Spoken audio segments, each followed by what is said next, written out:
Sazón, a.k.a. El Borracho, a.k.a. Café Bustelo, a.k.a. El Pastor de Boxeo. Ladies and gentlemen, good morning, good afternoon, good evening, wherever you at this side of heaven. God bless you all. Happy Halloween, okay, my friends? I was gonna wear a garbage bag and stuff like that because they say the people that vote for this side of things, the red wave, they say that we garbage, that we trashy, que somos basura nosotros. That's what they say about me. Mira, the sitting president gonna say that I'm basura. He crazy, all right? But he's out. Next week, he's out. And we are in. Yes. Yeah.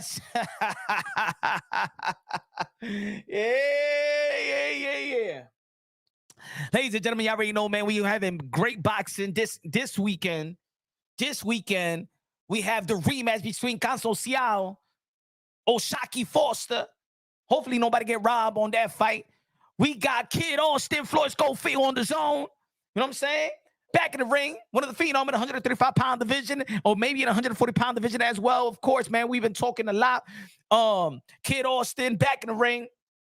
I thought he was going to be in the ring November 15th on the big main event of Mike Tyson. I am Mike Tyson back in the ring, making his Netflix debut versus Jake Paul, one of the trailblazer of the sport of boxing. Shout out to Jake Paul. Shout out to Nikisi. Shout out to Most Valuable Promotion. Shout out to Netflix. Trailblazer move. You know what I'm saying? And look, this may be the co-main event, but in my opinion, is the most important fight of the evening. November 15th, Texas, Netflix, the 7th Division World Champion, undisputed, daring to be great once again, having a catch weight in 138-pound division, but she coming 3 divisions up, right? Versus Katie Taylor, one of the most decorated champions, both of the most decorated champions in the history of the sport of boxing. But if Amanda Serrano, Puerto Rico, Brooklyn, New York City, Carolina, que bonita bandera, que bonita bandera, que bonita bandera, la bandera puertorriqueña. Amanda Serrano with a victory versus Katie Taylor, she'll become a two-division undisputed world champion, 7th Division world champion. Y'all already know she's already the Manny Pacquiao women boxing. She'll be the most decorated fighter in the history of the sport of boxing. Amanda Serrano will be the most decorated champion, the most decorated fighter in the history of the sport of boxing. And if she stops Katie Taylor, in which I'm calling it right now, that Amanda Serrano is going to hit Katie Taylor with a body shot, and she's going to take a knee, and Amanda Serrano will tie Christy Martin for the most knockouts, stoppages, TKO in the history of women boxing. There won't be no debate. She is the Guo Mamacita, Amanda Serrano, the real deal, baby. Let's go. Smash that like button, ladies and gentlemen. Smash the like. It's your boy, yours truly, Punch One Boxing, a.k.a. Mr. Motion. Y'all see the thumbnail, damn it. Y'all see the thumbnail? And y'all been following the channel. Y'all been following the journey of Punch One Boxing. We talked about that, my favorite fighters from the past, because I got a lot of great fighters that I support in the future. He said, Raps on Boxing Knowledge. The voice of the UK, London in the building, said, what if Katie Taylor beats Amanda again? Then she got the best. I believe that Katie Taylor got the best resume in women boxing. You know what I'm saying? But if Amanda Serrano is moving up almost 3 divisions for Rap Store Boxing Knowledge, 3 divisions. That's what they want Bud Crawford to do, right? For Canelo Alvarez. But Amanda Serrano was doing it. It was people thought that Amanda Serrano won the first fight. But you know what? Let's see. Let's see what Amanda Serrano could do. She's been training hard. She got to knock out her last outing. And if she gets one more TKO, like I said, she'll be the most decorated fighter, the most decorated champion in the history of the sport of boxing. You know, ever since I started really wearing the shirt, I know YouTube is doing something to me right now. I don't know what YouTube is doing to me right now. Yeah, they trying to shadow ban me again. And I know why. I know why. Every time I do talk about this, there'd be like a week or 2 weeks of people telling me they don't get notifications, people telling me, yo, I haven't seen you in a while, there is no recommendation, the numbers is trash. Every time. And it'll be like 2 weeks that it's like, yo, what's going on? But anyway, it is what it is, you know. Next week, November 5th, y'all already know what it is. Do what y'all need to do. He said, Beast Mode. Yes, he is. Oh, yes, he is, Beast Mode. Oh, yes, he is. Huh? Yes, he is. And don't worry, you're going to see about it. We was all happy. We was all happy from 2016, from 2016 to 20. We was happy. We was happy. We could drive and stuff like that anywhere we want with the cheap gas. We could feed our family. We could feed 8 kids and stuff like that. We could go to the bank and be, hey, yo, let me get a loan. Yeah, let me get another loan. I'm going to buy this car. I'm going to buy this car. I'm going to buy everything. Damn it. Let me get a house. Let me get an apartment. They was giving loans like crazy, man. Everywhere you go, they said help wanted. Help wanted. Jobs for everybody. Everybody was working. Everybody was doing their thing. Everybody was driving the best cars. Everybody was living. Everybody was owning. Everybody was owning properties and stuff like that. And then viene la sociedad de the blue wave. Oh, man. But let's talk about this. The Pablo Escobar of PEDs is doing a disservice to the fight November 15th. It's doing a disservice to arguably the greatest fighter, the most recognized person. Forget about just fighter. The most recognized person in the world, Mike Tyson. We all know that Mike Tyson is a freak of nature, been a freak of nature.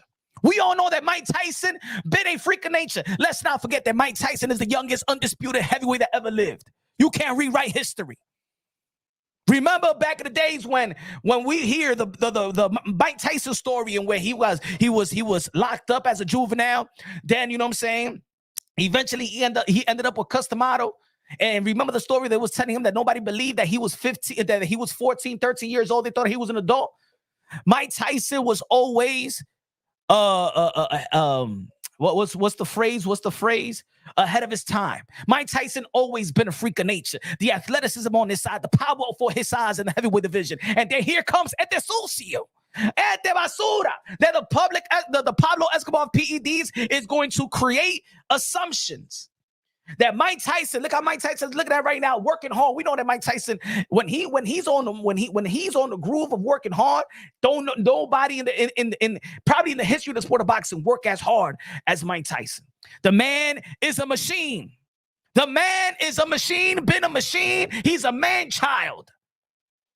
And if you're a freak of nature, you don't just say he's 58 years old. When you're a freak of nature, you're a freak of nature. Do not compare Mike Tyson to the regular 58 because we never compared Mike Tyson to the regular 20. We never compare Mike Tyson to the regular 19. We never compare Mike Tyson nor Customado nor everybody around Customado as Mike Tyson being a regular 13-year-old.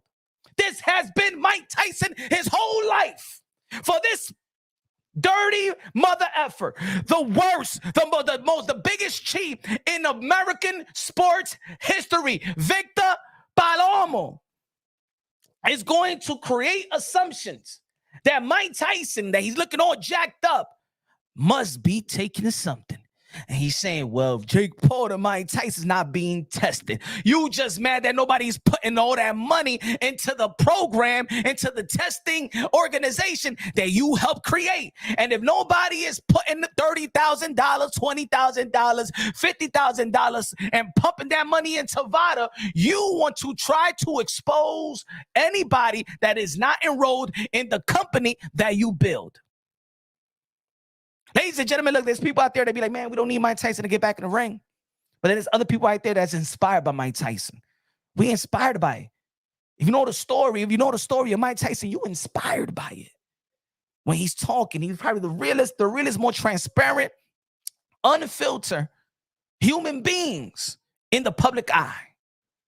Right?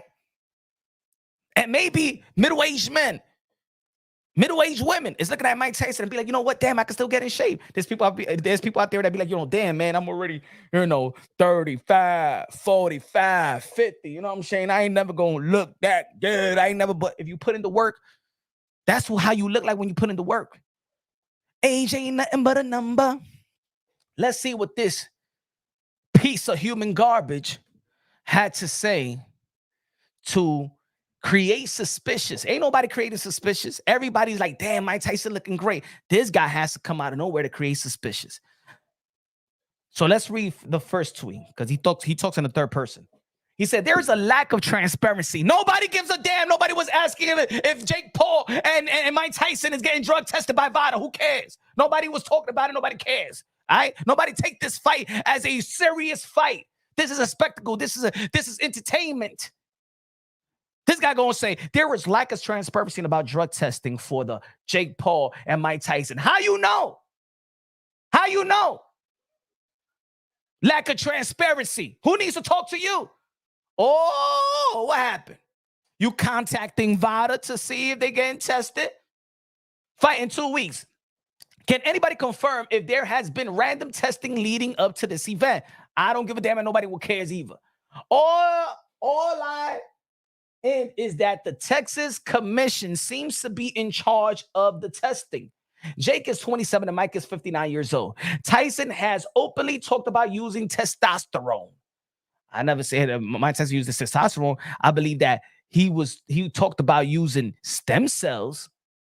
This fight may be great entertainment, but it could also be a recipe for disaster for the health of Tyson. Boxing is a recipe for a disaster, for health, for every fighter that steps inside a ring, no matter how old you are. You don't think that is a recipe for disaster for Jake Paul? Don't you think that is a recipe for disaster when we see one of the elite fighters or the potential elite fighters, the high invested fighter that's coming from the amateurs fighting guys that is 4 wins and 56 losses? Look at the people's resume. Look at almost your favorite fighter's resume and let me know the beginning, their beginning journey. Fighters that have been fighting 7 wins with 67 losses, 12 wins, 130 losses. You care about them putting themselves in danger? This is boxing. Everybody's in danger. Everybody is in danger. Step inside the ring for every single warrior. Is a great entertainment, but it could also be a recipe for disaster. You could end up winning. You could end up coming out that ring, both of y'all healthy, just a little minor concussion and cuts and stitches. And then, unfortunately, you may come out the ring like Bernardo Colon. Shout out to a Puerto Rican warrior, Bernardo Colon. Keep on pushing, keep on striving. And shout out to Mama Colon and his family that's doing a great job in taking care of him. Unfortunately, we can't say the same for Patrick Day. Yeah, at the end of the day, this is boxing, the most dangerous sport. It's also a form of entertainment, and it also has the element for that recipe of disaster. This ain't about Mike Tyson, and this ain't about Jake Paul, buddy. Let's keep on reading. Did Tyson possibly get a TUE exemption from the Texas Commission? I don't care. If there has been no random drug testing for either fighter, then this event could possibly end in a way that nobody wants to happen. Shut the hell up. Boxing is dangerous. We know that. That's why we don't want you in our damn sport, because you have been the biggest cheater in American sports history. Now you get it, Victor. Now you understand why we don't want you in our sport? Now you understand why we need you to get banned? It's not that you're not a nice guy. It's not that you ain't do your time. We ain't saying that. But just like if a teacher in your local elementary school gets locked up and charged and convicted for being a pedo, and he does his time, we don't want that man back teaching in the elementary school. I don't give a damn if he gives himself back to Jesucristo.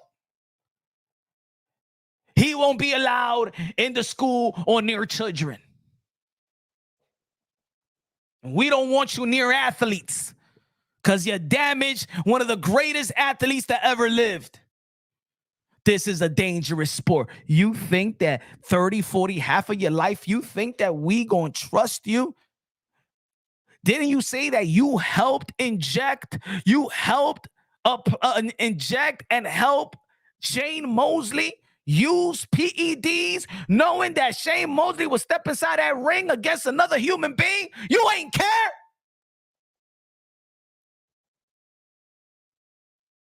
And I don't give a damn if I rock with you or not. This man, whoever is aligned with this man, you're not, kick him out. Let's keep on reading. To see happen. Boxing is dangerous sport, and boxing scribes these days are mostly podcast fanboys who are afraid to ask questions about health and safety issues. Why is there been no genuine transparency about the testing for this event? It does not seem to matter. How about this? There's a couple of events coming up. You don't have no questions for that. You see a high-profile fighter. You see a high-profile person in Mike Tyson. He's looking great. He's inspiring people, and you want to create that suspicious. And in today's world, creating suspicious is very it should have some type of level of consequences. When you have a credible or not credible voice like this man has, in terms of PEDs, credible or non-credible, because you could be witty with the words, but still you're not trusted. You could, it's just like Martin. Remember when Martin was talking to Gina? Here we go with them big words, Gina. Here we go with them big words. Victor Conte raises health concerns of Mike Tyson over undisclosed drug testing details for Jake Paul. Boxing is a dangerous sport. Boxing scribes these days are mostly podcast fanboys who are afraid to ask important questions about health and safety issues. There is a lack of transparency about drug testing for Jake Paul and Mike Tyson. Fight in 2 weeks, the risks mentioned by Victor Conte are still valid and chances of disasters happening during the fight. How about you just take care of your clients? How about you just tell us what the hell is in the system of Devin Haney, why he was rehydrating 25 pounds as a 140 pounder? How about that? You explain that. Explain that abnormality.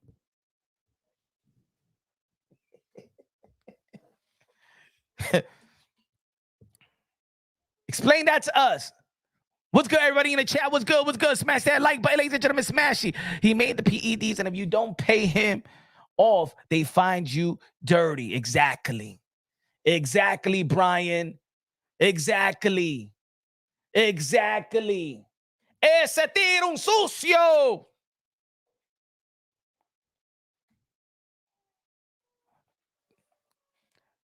King KO said, Conte gave Willie Monroe PEDs too. Remember? Yeah, he destroyed track. He did Barry Bonds of the world, baseball players, track stars. Now he comes to he's banned from every sport, ladies and gentlemen. This man is banned from every sport, but in the most dangerous sport, this guy gets a free pass. This guy gets rose petals and a carpet to come to the most dangerous sport in the world. You know this what it is. If it was just that he was distributing PEDs in the past, that's just not the issue. The issue is that this dude knows how to beat every test. Why do we know that? It's because his big mouth told us. His supplements, his PEDs are undetected. Those are the things that he created. He was the first person that gave us knowledge about creating PEDs that goes undetected. So how do we know that you ain't giving guys like Devin Haney some undetected-ish? That's why in boxing, people more and more do not want to test Wavada. And I said this a long time ago. See, the riffraff, and when he's throwing indirect shots at me on Twitter and stuff like that, again, I'm not saying this guy is a bad guy. I'm not saying none of that. What I'm saying is what he was asked a while ago. And he was asked, should people be suspicious of you because of the past? He replied, absolutely. So this man, the Pablo Escobar, the former Pablo Escobar of PEDs, cannot be mad if people are suspicious with him or the fighters that he aligned himself with. And your fighters that align himself with, y'all should be like, yo, my man, shut the F up and stay in the back. You don't have to say anything. You work with me. You don't have to tell the whole world. You understand what I'm trying to say? Even he's not even playing this smart. He wants to be in the public eye. He wants to be the face. Let me say it like this, and I said this before. You go to GNC, right? You see all them supplements. We don't know who's the owner of all them supplements, right? They don't got a face on it, but this man, he wants to put his face because he's an attention whore. The reason why, what's his name? Hunter, the trainer of Andre Ward, didn't want to work with him. He's an attention whore. And being an attention whore with the type of reputation that he has, he only sabotages the fighters he's working with. He don't care about how people see his fighters. It's the reason why I said since day one that Devin Haney is not going to get the benefit of the doubt, because you in cahoots with this guy, and this guy is loud, and this guy is putting out some information quicker than you.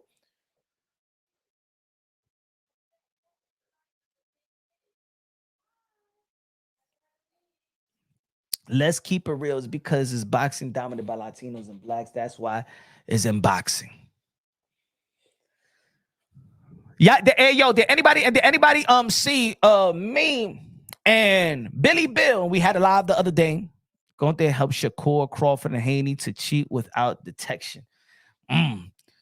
Did y'all see me and William Haney go at it on the Boxing Voice? A lot of people have been hitting me up about it. You got some haters. You got a lot of supporters that now understand. There was people out there that wasn't understanding because I was getting cut off. William Haney needed needed assistant. Shout out to Ness, but he needed his assistant. But still, when people calm down, and I know they look at Punch Drunk Boxing like, oh, he's just a YouTuber. What he's gonna say? Why is he going after William like this? Why he's directing these type of questions? And like I said in one of my short videos earlier today, I think it was earlier today or yesterday. One of the things that I don't want people in the chat, people in this community to do, is to let people insult your intelligence as a man and woman. I'm here.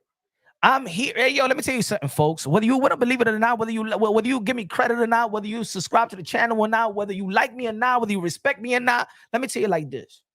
Because the way that I speak and the way that I expose the master of receipts, I be blackballed because they want me to stay. They want me to align themselves with their lies. But I don't need to. I don't want to. Everybody got pride and everybody got ego, and not a lot of people know how to channel it. I really don't have that much of an ego, but what I will not allow, I don't care how much money you got in your pocket. I don't care if you buy all the YouTubers. You cannot buy Punch Drunk Boxing. And you should not sell your intelligence. You should not, fans out there, I'm here for you. If I'm questioning this gentleman, it's because I don't want him or them to disrespect your intelligence as a boxing fan, as a man, and as a woman. I'm here for y'all. Where they at? It's Happy Hour Thursday. We still waiting on. Shout out to Tyco TV. Smash that like button, ladies and gentlemen. Smash the like. We only got 32 people looking on. 32 people looking on. Let's get this. I don't know if YouTube is trying to. So we got to smash this like button. You know what I'm saying? I don't know if they trying to put a block on me. I know that now they got AI. You know what I'm saying? They see the shirt, they cutting in and stuff like you notice now that when you go to Google and then they see a picture and then it goes, it's almost like they scanned it. I feel like I'm being scanned. I think I'm being scanned, bro.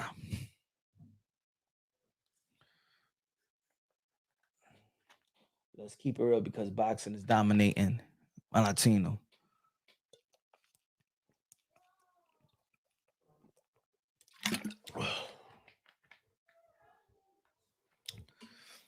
Where they at?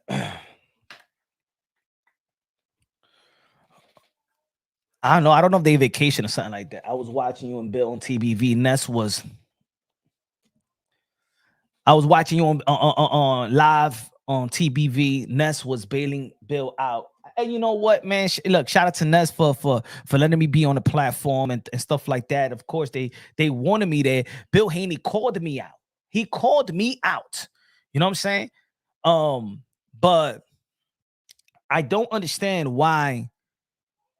I just don't understand. Let me tell you like this, man. Look, and there's gonna be a public because I respect Ness es mi hermano también. But yo le voy a decir, pero le digo la verdad. Whatever you see in the panel, when I'm like, hey, yo, stop being his bodyguard, bro. You know what I'm saying? It's the same thing I'll say behind the scenes, some things in public. And like I said, it's all good. This is the way that we talk. This is the way, this like the barbershop and stuff like that. We all have this debates, dialogue. We all go at each other respectfully, right? I believe that Boxing Voice got one of the most successful channels of this community. They're top 2, top 3. I think they got the #1 podcast, right? I don't feel when you are, look, I'm gonna say it like this: when you have a channel, I understand why certain channels stick to one particular fighter. I understand why certain channels need to have a niche type of content because sometimes you talk about something and then it hits the numbers, and you talk about something else that doesn't hit the numbers, and you're just gonna cater to whatever's working for you by building your channel. There's other people that's unbiased, logically, and objectively. They could talk about Mike Tyson today and then talk about Gary Cully tomorrow. See, I'm that guy that I could talk about Ben Whitaker. I could do a video about Ben Whitaker. I'm a channel that I could be the only channel, the only person that is pumping Demetrius Andre. And nobody would do it. Nobody would do it. You know why? Because they're gonna be like, I ain't gonna get some good views for it. And then he don't got a lot of fans. So you know what? They're gonna hate me for it. I could give props to Gervonta Tank Davis and then criticize Gervonta Tank Davis, right? I could have a video and that says that Bill Haney and Devin Haney could be one of the most powerful forces of boxing by the age of 32 when he turns 32 years old, because he already been an independent promoter for such a long time that by the age of 32, I think he's gonna learn a few things. And look, Devin Haney is still 25 years old, got more to give, more to learn, and stuff like that, right? But I also criticize his performance or criticize his style because at the end of the day, I am a boxing fan, right? There's certain styles that we cater to, right? I speak unbiased, logically, and objectively, but also I give the benefit of the doubt for those who actually earned it the right way, who have accomplishment, who's work hard, who's there to be great. So when you hear me talk about Teofimo Lopez, yo, Punch, why you always talking about Teofimo Lopez? Because Teofimo Lopez earned it. He earned the right for me to brag about his accomplishments. He didn't earn for me to talk ish about him. He's a 2-time lineal champion. I'm going to talk great about him because how many 2-time lineal champion there is of this era of boxing? Oh, no, he's a duck. His resume doesn't say he a duck. Teofimo Lopez is ready. When does his resume say that he never was ready? No, I'm sorry. No. I don't care. I don't care if y'all don't like it. I don't give a damn if y'all don't like it. Oh, yo, you giving the benefit of the doubt, man. He's calling these guys banana eaters and monkeys and stuff like that. At the end of the day, I know the nature of boxing. One of my favorite fighters was Mike Tyson as well. One of my favorite fighters was Pretty Boy Floyd coming up. I used to call him the Three Amigos: Mike Tyson, Roy Jones Jr., and Pretty Boy Floyd. Those are my favorite fighters coming up. And they all talk their ish. Because I also understand the nature of building, marinating, and trash talking to entice a fight. I understand what Muhammad Ali was talking ish to Sonny Liston. I understand what Muhammad Ali was calling Joe Frazier a gorilla. I understand why Muhammad Ali was chastising all his opponents. But then what we know about Muhammad Ali, really, outside that he's a very humble guy, good guy, great guy, one of the greatest human beings to ever grace the earth. You think that I believe that Bernard Hopkins really, truly hated Puerto Rico? No, when he dropped the Puerto Rican flag to entice the Puerto Rican fans to buy the fight of him and Tito Trinidad, I understand the nature of the sport in and out the ring, how to get these opponents, how one needs to get the other opponent in the ring. Sometimes these opponents don't need a bark. How many times we say in the sport of boxing, hey, yo, you need a bark, man. You need a bark to get that fight. Some fighters don't need a bark. Manny Pacquiao don't need a bark. Triple G didn't need a bark. Canelo Alvarez really don't need a bark. But some other guys need a bark to get that opportunity, because at the end of the day, this is their life, this is their job. And every fight is a new business. It's a new contracted business. It's almost like if you have a house and you need work done, you need landscaping, or you need plumbing.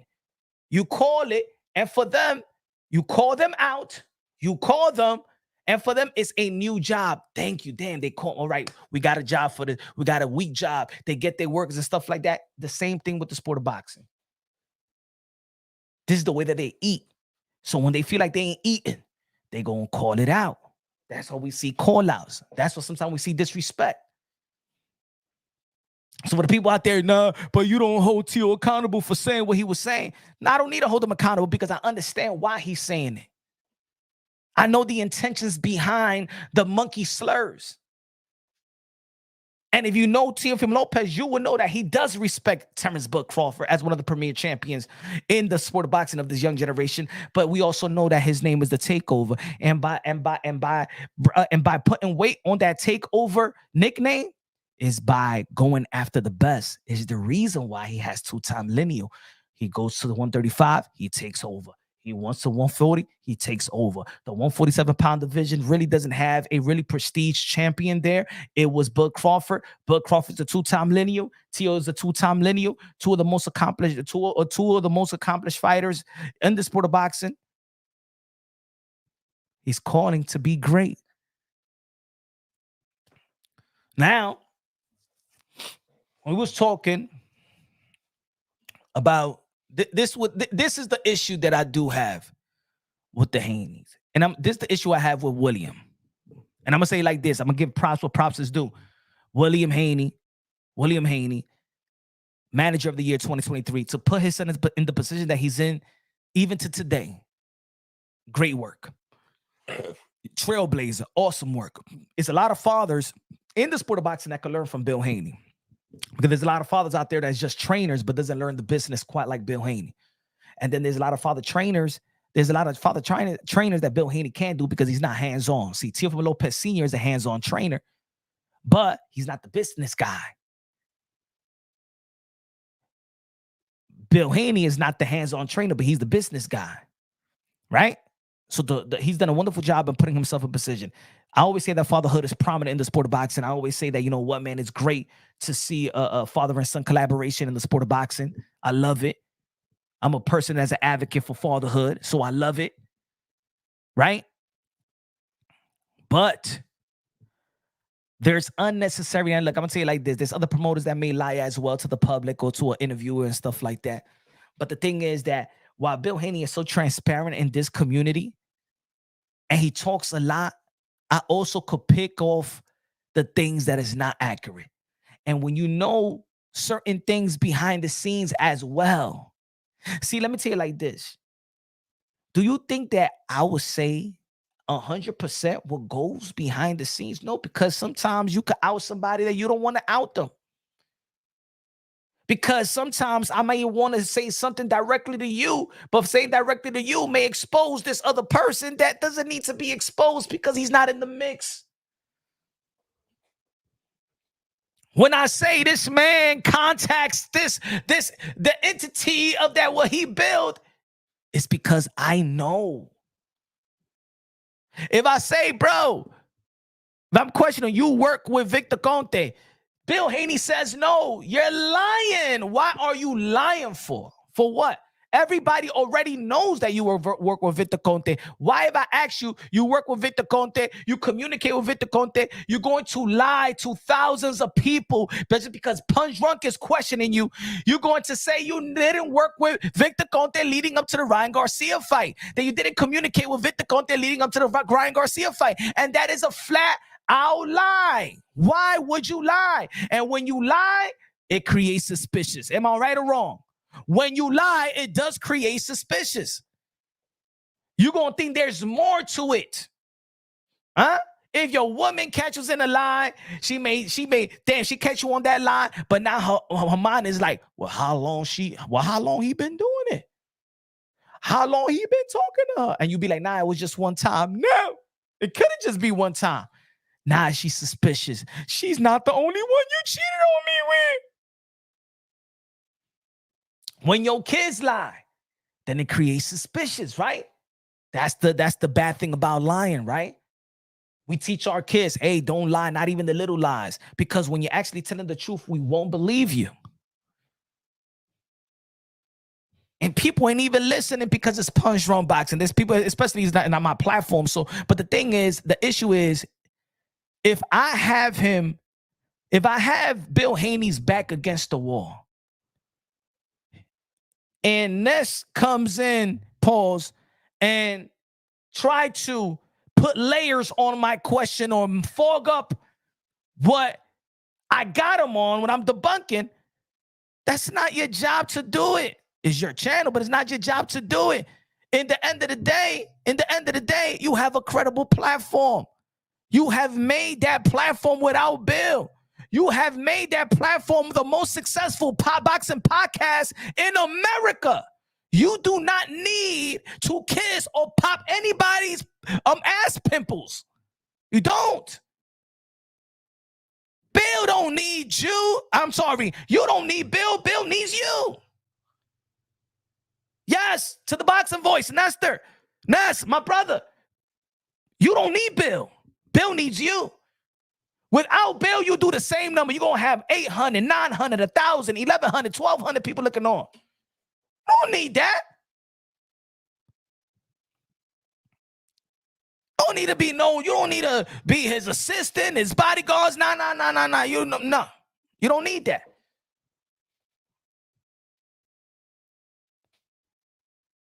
And that was my issue. Like, come on, brother. I got him in this one. Bill Haney said that they sent the offer to Teofimo Lopez. That Turkey Al-Ashiki and Top Rank made Teofimo Lopez an offer. And then he said, and he said, that offer is still on the table. And I said, okay, Bill, what's on the table if there is no proposal written, there is no term sheet, no contract. So what's on the table? He said what's on the table is that Top Rank is going to take care of Teofimo Lopez, going to pay Teofimo Lopez, and Turkey and Matchroom Boxing and Turkey will pay us. And then there's people out there because they don't like punch drunk boxing. You see, he cooked you. He cooked you. How? So you're telling me, think about this, folks. I'm going to say it again. Turkey Al-Ashik and Top Rank offered Teofimo Lopez the Devin Haney fight. In that same 45 seconds after, he says, when I asked him what's on the table, he says Turkey Al-Ashiki and Matchroom will pay Devin. What the hell does Matchroom have to do with Devin? And if Matchroom and Eddie Hearn, who is a businessman, one of the best businessmen in the sport of boxing. So you're telling me that Eddie Hearn is just going to cough off money? He said Turkey and Top Rank offer Teo, but he's going to get paid by Matchroom and Turkey. So you're telling me that Eddie Hearn is just going to give Devin Haney money? Like, here, I'm just going to pay you for free. I'm not even going to negotiate with Top Rank to get the Teofimo Lopez. I'm just going to give him money for free. And I laughed. And I also laughed right after Ness says, oh, all right, let's get to these callers right now. Right there, and you know Ness is witty. You know Ness, he knows when he interviews people and he got you on something, when he said Matchroom and Turkey, everybody in the sport of boxing, all the boxing content creators should be doing a video of, yo. So Eddie Hearn is back with Devin Haney. Bill Haney just said that they made an offer to Teofimo Lopez and Turkey, and Eddie Hearn is going to pay Devin Haney. But Eddie Hearn was not in negotiations with Top Rank or even offer Teofimo Lopez. They're just going to pay Devin Haney. Nobody did a video about that. Nah, because you know what it is? It's because as much as credible as Punch Drunk Boxing, aka Mr. Moonshine is, I'm also the most hated. And if you can't do a video with me on it, because then you're going to give me credit. See, it's hard to give credit. See, there's a lot of egos in this community. You don't want to give me credit. You can't talk about that content because it has my face all over it. Eddie Hearn this past weekend just said that he was talking about that the Haneys need firepower. He also described several weeks ago that Devin Haney, that you saw him in the Andre Ward interview, you saw him in the interview with Seconds Out, saying that Devin Haney is not one of my fighters. He's not loyal to us. We're not loyal to him. We saw the exchange that they had. What about the tickets? So why is Eddie Hearn is going to give Devin Haney money while Turki Al-Sheikh is doing business with Bob Arum? Whole different other network. You saw how Eddie Hearn felt about the Ryan Garcia situation. Also, Eddie Hearn just going to give Devin Haney money. And Turki's going to deal with Top Rank. Knowing, everybody knows, and we all know, that if an offer was gone to Teofimo Lopez, you know Eddie Hearn has got one of the loudest mouth in the sport of boxing. He would be saying, we offered Teofimo Lopez, and he ducked. Turki Al-Sheikh never have acknowledged Teofimo Lopez, never spoke his name. I don't even know if you know how to pronounce his name. Teofimo Lopez, we're offering him the contract to fight Devin Haney. We never heard that, and we know Turki Al-Sheikh, when he wants to fight, and a high-profile fight, he will say the names. He will call you out. He called out Tim Tszyu out. He called out Tank out. He mentioned Shakur before. He mentioned Haney before. He mentioned Virgil Ortiz before. He works with Bud Crawford. When have you seen Turki Al-Sheikh mention Teofimo Lopez? But because y'all don't like me questioning this YouTuber, the drunk with the mic, then it's, yo, Punch, why you saying that? I'm saying it because I don't want y'all to look like fools out there. Rapstar Boxing Knowledge says, playing the devil's advocate, because Turki wants to fight. So maybe Eddie involved in that too. You let us know, bruv, when did Eddie Hearn was involved? Because we know that Eddie Hearn will be highly vocal. And this is how we fog up the things here. We don't like what's on the table. We fog up the things. I'm going to say it like this. Certain question creates suspicious. Certain question could fog up the point. Maybe Eddie Hearn is into it. Then the fans are going to be like, maybe it is. Maybe we need to reserve our thoughts and wait for the next time we talk to Eddie Hearn. But right now, we're going to give Bill Haney the benefit of the doubt. We need a reserve. We don't know goals. We don't know. Maybe Eddie Hearn is working with Devin Haney, and we don't know about that, right? And that's the issue. That was one of the issues in that dialogue. Is that, yo, why did Ryan Garcia get suspended? He got suspended because he violated not informing VADA the supplements that he took. No. Why did he accept the alleged and the violation? No. Why did he get suspended?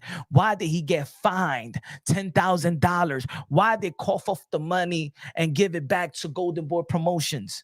Why is he suspended for 1 year? For the violating, not informing, not putting in that form that VADA gives you the supplements that you took. That's it. Ryan Garcia is nowhere in the paperwork, is nowhere in the New York State Athletic Commission paperwork that says that Ryan Garcia got suspended for PEDs, that Ryan Garcia got suspended for using Osterin. There is no Osterin in the paperwork. There is no performance-enhancing drug on that paperwork. Those are the facts. But there ain't no damn buts. But ain't no damn buts. It is what it is. Now, do you want to mind F yourself because you may not like Punch? Why? I mean, we all grown men out here. You gonna mind F yourself because you don't like me? You going to downplay your intelligence as a man because you don't like that I'm proving this other person wrong that is trying to insult your intelligence as a man, you rather go after the guy that is trying to hold this man to the fire, that's trying to insult your intelligence as a man. I'm working for y'all. I'm doing it for you.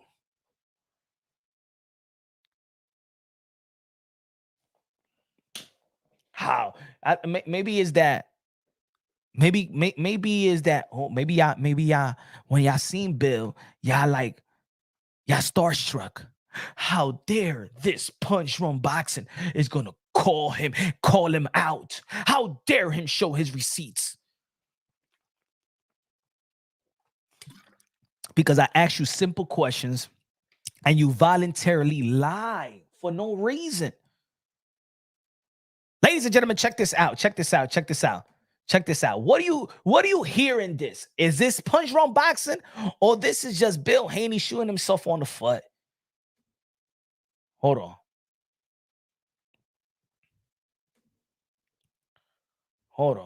And shout out to Bill. Shout out to Devin Haney. I would like Bill Haney to get back and be as sharp as he was 2023 when he was manager of the year. And I want Devin Haney to get back to the drawing board. But listen to the dialogue. And where people in that platform, shout out to that platform, shout out to Boxing Voice, whatever, was saying, and the callers, those dumb callers, listen to the dialogue. All right. Okay. So y'all leaving Victor Conte? Yes or no? Leaving Victor Conte? We not with Victor Conte. We wasn't with Victor Conte for the last fight. You's a liar! It seems like somebody is lying here because Victor Conte just tweeted, seems there is a need to set the record straight about allegations being made by some boxing podcast clowns in regards to the Ryan Garcia positive drug test results. They seem to be suggesting that I had some inside information about his test results from VADA. This is straight up lie. Ooh, I have never at any time received any inside information about positive test results from VADA. I do work closely with boxers that are routinely do. But wait. Before I continue, let's say that again. I do work closely with boxers that routinely do VADA, like Devin Haney, and when there is a positive test results for either fighter involved in a bout, then both sides promptly get the information. This information often comes to each team from their respective attorneys. There is absolutely no evidence of any wrongdoing by me or anybody on Team Haney. These boxing podcast clowns are simply spreading lies and hoping for lots of clicks and views. If Ryan Garcia or anybody else has any credible evidence of wrongdoing, then please come forth with it. Otherwise, shut the F up. Boxing is still waiting for the many lawsuits that Ryan Garcia promised. Nobody can produce any credible evidence of wrongdoing because there is none.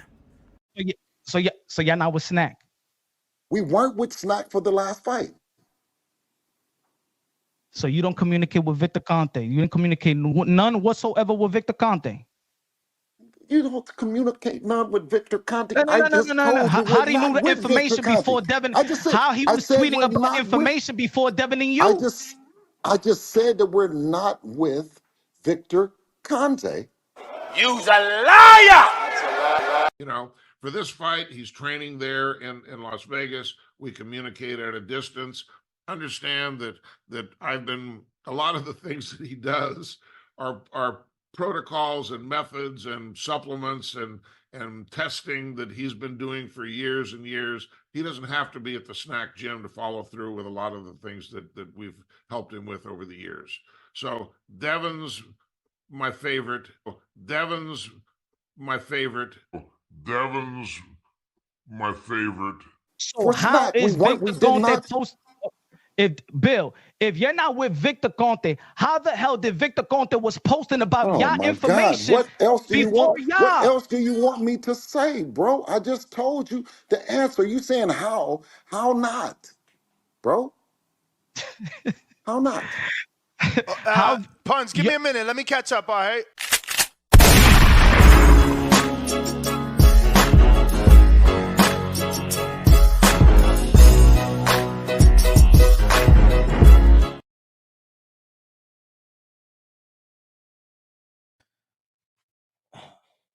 Dímelo, Christian in the building, Christian in the building.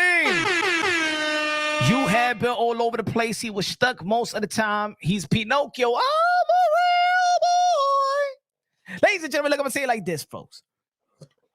Do I want to see Devin Haney versus Teofimo Lopez? Hell yeah, I want to see that fight. What you think I am, a boxing fan?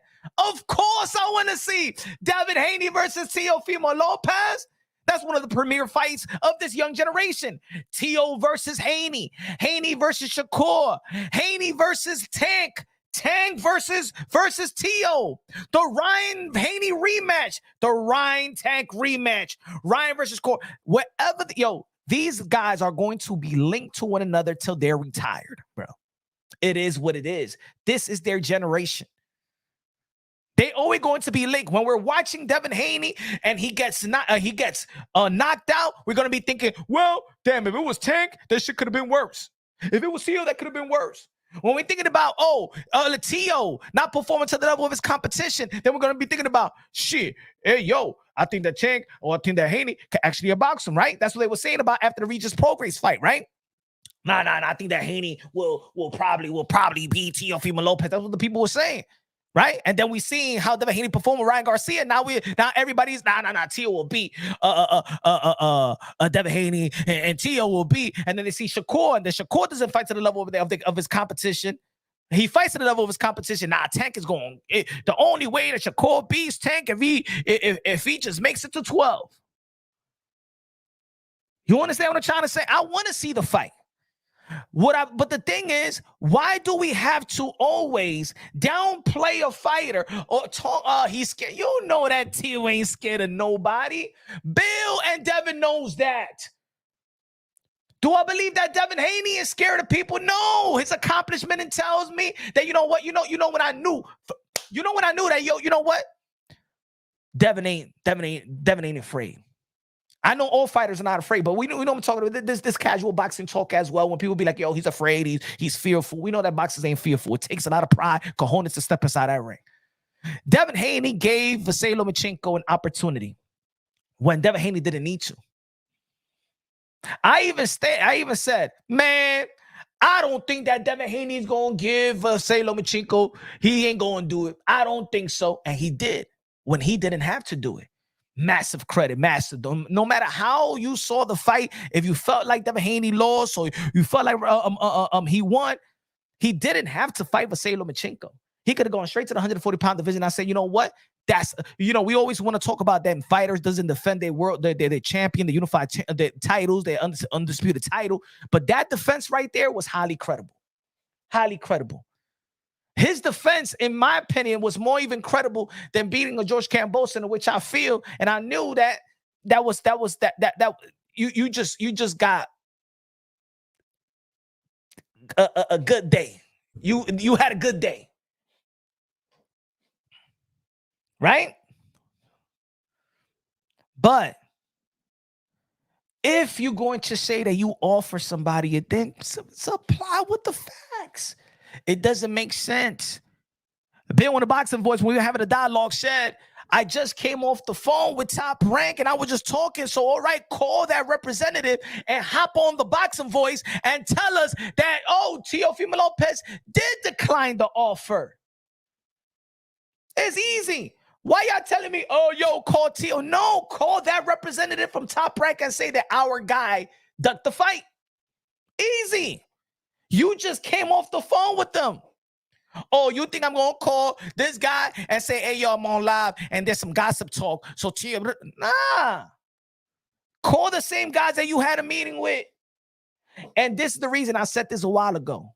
Again, shout out to Bill Haney. Like I said in the beginning, I said that Bill Haney is the most transparent boxing personnel in this community. But when you're very transparent, and we take a lot of your words. That mean, you know what I'm saying? You talk a lot. That doesn't mean, I'm not saying when you talk a lot of bullshit. What I'm saying is now we're going to hold you to a certain standard. The standard now that we hold Bill Haney is that Bill Haney, when people say that he was lying about offering Gary Russell, and Bill Haney said, what? Look at the damn term sheet. We offer him this, and we offer him $1.5 million. Now, Gary Russell Jr., what you have to say about that? Then, and I remember around that time, more people was believing Gary Russell Jr., but because he showed the proof, he showed the facts, it ended up being, you know what? Gary Russell avoided Devin Haney. And yes, he had problems, and shout out and rest in peace, Gary Russell Sr. and stuff like that. It was a lot of things that was going on in his life, business-wise and family-wise. Yeah, at the end of the day, he avoided Devin Haney. Why? Because Bill Haney brought the facts. I want to know how is it that Turkey Alashiki and Top Rank offered Teofimo Lopez Devin Haney? And then I said, what's on the table when Bill Haney said that Matchroom and Turkey is going to pay us and Top Rank is going to pay Teo. How is that Matchroom Boxing Eddie Hearn, which just a couple of days ago before that dialogue that me and Bill Haney had on the Boxing Voice, is talking about that Devin Haney needs to get back in the ring and needs to do something, and blah, blah, blah, downplaying his, saying that, yes, Bill Haney has done wonderful, but you know what I'm saying? In the recent interview, he's downplaying his dad. He's downplaying him, downplayed him in Andre Ward interview, downplayed him in the Seconds Out interview. When this, so when is Eddie Hearn just going to pay Devin Haney from where? He's just going to call for money. He's just going to give money like if he was a stripper or something like that.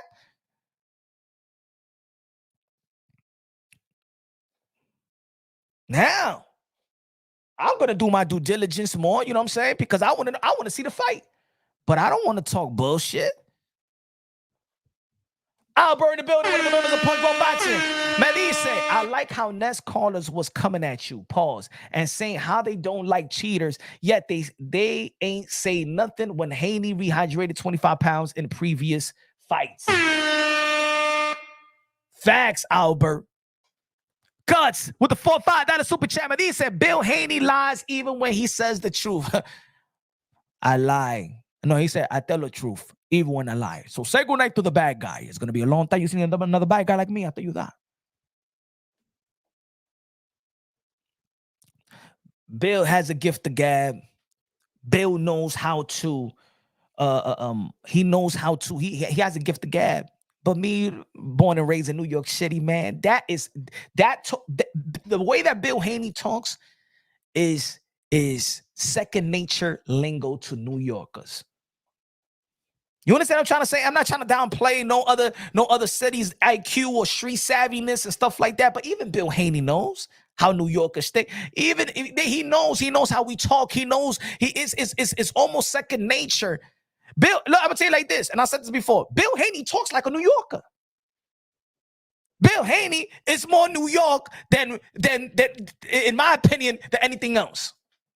So as soon as I hear Bill Haney talking, I understand his language. I understand. I know what you're saying. Come on now. But then you have this dialogue, and it's like, yo, come on, champ, come on. You know Teo ain't scared. I would love to see the fight. Don't pump that he's ducking you. Don't pump that he ain't ready for you. Come on now, Bill, you should know this. And the thing is, Bill knows Teo since a very young age in the amateurs and vice versa. You know, looking at the accomplishment, look what Teo has accomplished and look what Devin Haney has accomplished.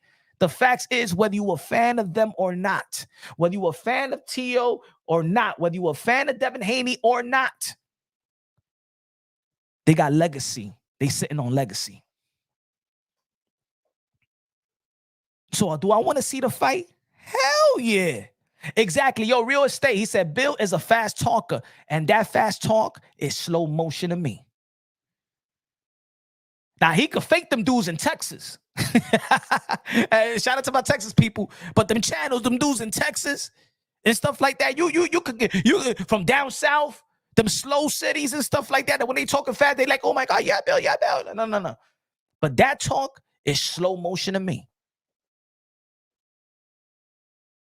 It might be slow motion to Ness too. Ness is from Jersey.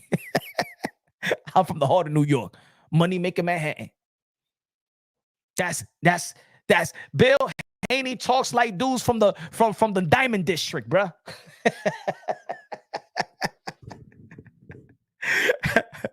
Bill Haney is a Diamond District seller. Dress in Harlem gear. Pick 'em, East or West. Broadway or First. Lenox or First. Spanish Harlem or Harlem. East or West. Watch Heist talk if you know how to speak Spanish and English. Dímelo, maniga. ¿Qué te pasa? ¿Qué lo que?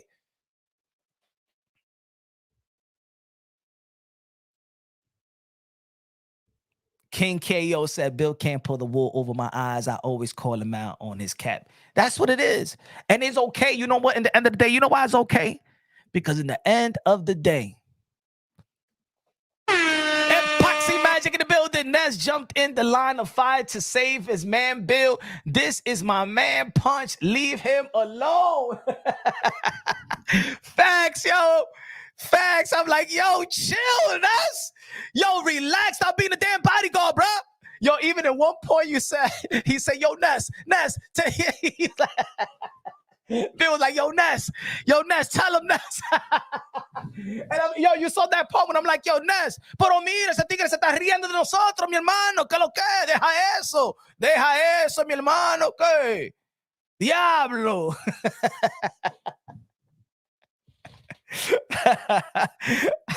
Shout out to the boxing boys. Shout out to the damn callers. Yo, good looking. Now, I appreciate you, my brother. What I was gonna say, in the end of the day, Bill Haney has all the rights to talk the way that he talk. You know why? Because in the end of the day, he's pumping his son.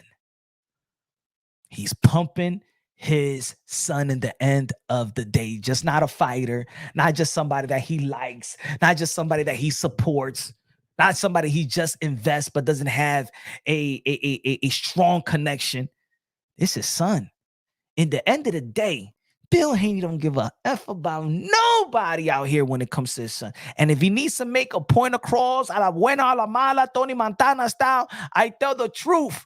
Even when I lie, type of energy, that's exactly what my brother said in the chat. That's Bill Haney. I tell the truth even when I lie. That's his thing.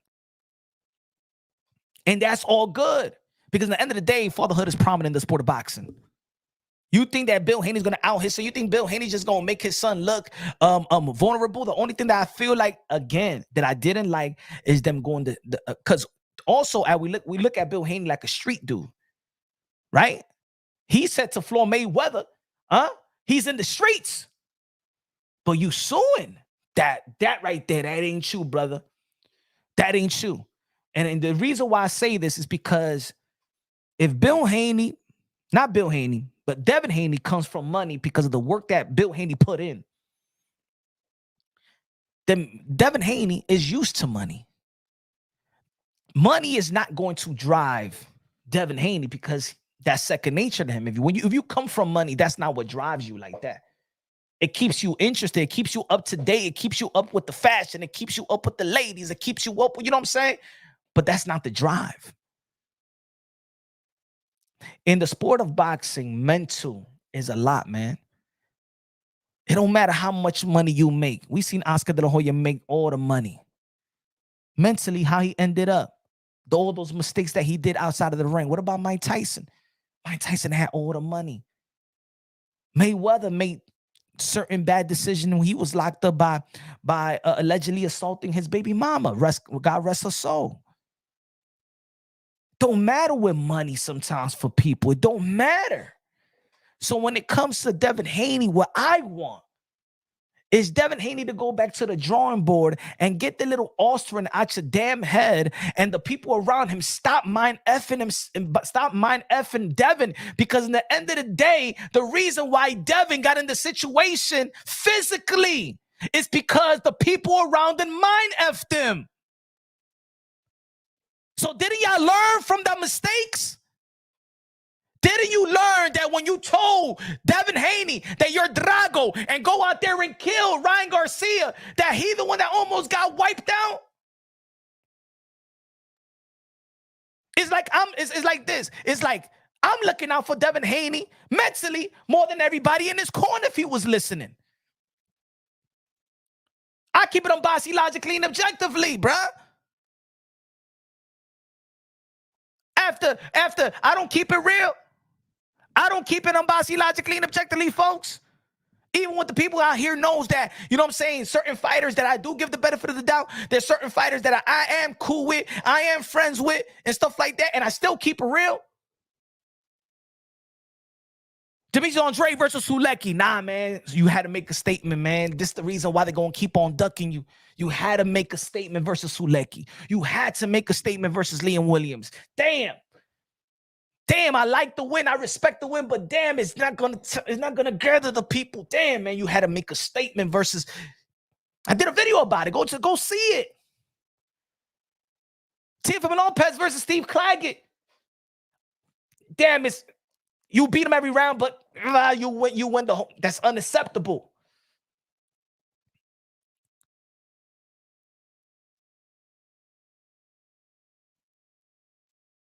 I even after the Camboso fight, me and Teofimo Lopez Sr. having a dialogue right outside the hotel. When Teofimo Lopez was in the hospital, and right, I was in the hotel. We was in the hotel in the lobby and stuff like that till like what 4:30, 5 o'clock in the morning and stuff like that. Yo, Punch, but come outside, me smoke a cigarette. Let's talk. Yo, they fucked up, bro. Yo, Eddie Hearn, yo, I'm calling that motherfucker doesn't want to pick up, bro. Yo, the hell I see. It was a close fight. Nah, it wasn't. Nah, you crazy. It wasn't close at all. Nah, it was a close fight. It was a close fight. Oh, nah. What you was watching? Nah. Yo, it was a close fight. It was a close fight, bruh. It was a close fight. You know what I'm saying? Yeah, at the end of the day, you know how your son was stepping inside that ring. We saw how your son he was not even supposed to be in a ring. And I told Senior, yo, because I seen Tio in the week. The man should have been in the hospital on that Wednesday. And I told Teofimo Lopez, yo, why you gonna step inside the ring? Man, it's been too much postponement. I don't want to let the fans down. And if I don't fight, then all the fighters don't get paid as well.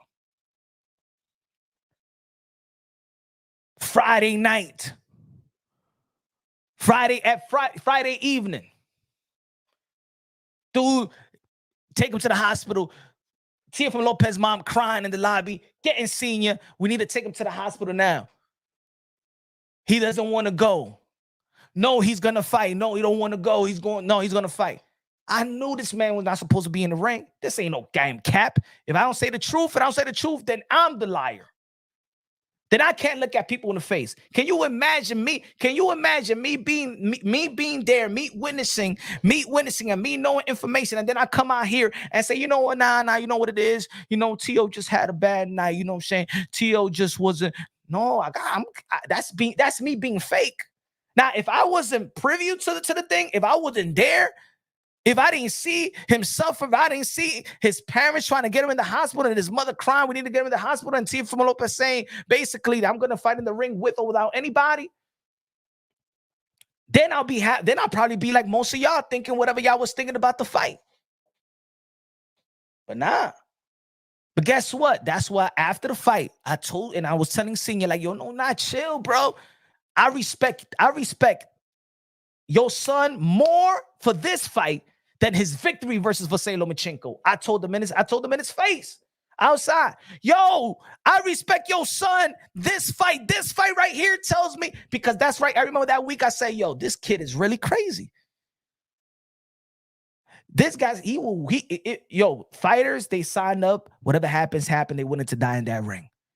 I said that day, several days before the fight, this man is really willing to die in that ring. I say, yo, my brother, I told Tio, I say, yo, and these are the same words also I said, yo, Tio, You reminded me of my son. My son suffered from asthma, chronic asthma. He's sick. His lung collapsed. My son lung collapsed. Was in the hospital for I believe it was 4 or 5 days once. Right? When he gets sick, he got to be on that machine and everything. I said, bro, you're looking like my son right now. Straight like that. Because I've dealt with an asthmatic kid, my oldest son. So I'm like, yo, you reminded me of my son right now. And he was reminding me of my son when my son got hospitalized. And then what happened? It was for me, it wasn't even, I peeped it throughout the week. But he still went out there and fought. And I said, yo, this dude, he a fighter right there. Now, how they took the L and stuff like that, that's another, how you take it. But the way that Devin Haney, let's not talk about Devin Haney. The way that Devin Haney was getting back up every time he got put down. And Devin Haney was getting back up like a pro either. Got back up, went to his neutral corner, walked to his neutral corner. He wasn't looking around. He wasn't like it almost like he never got in that position, right? Or matter of fact, that he been in that position and he know exactly what to do. He got back up. When people felt like he needed to stop that fight, he kept on fighting and got back up. He kept on fighting, got back up. It ended in a majority decision, right? But he kept back getting up. It shows me character. It shows me heart. If you didn't know Devin Haney before, you knew him that night. In terms of heart, cojones, and everything. If we ain't know Devin Haney, if we only know half of Devin Haney, 35% of Devin Haney, we knew him after the fight when the bell rung. You knew that this kid, however you a fan of his or not, the dude is willing to go out in the shield. Right? Am I right or wrong?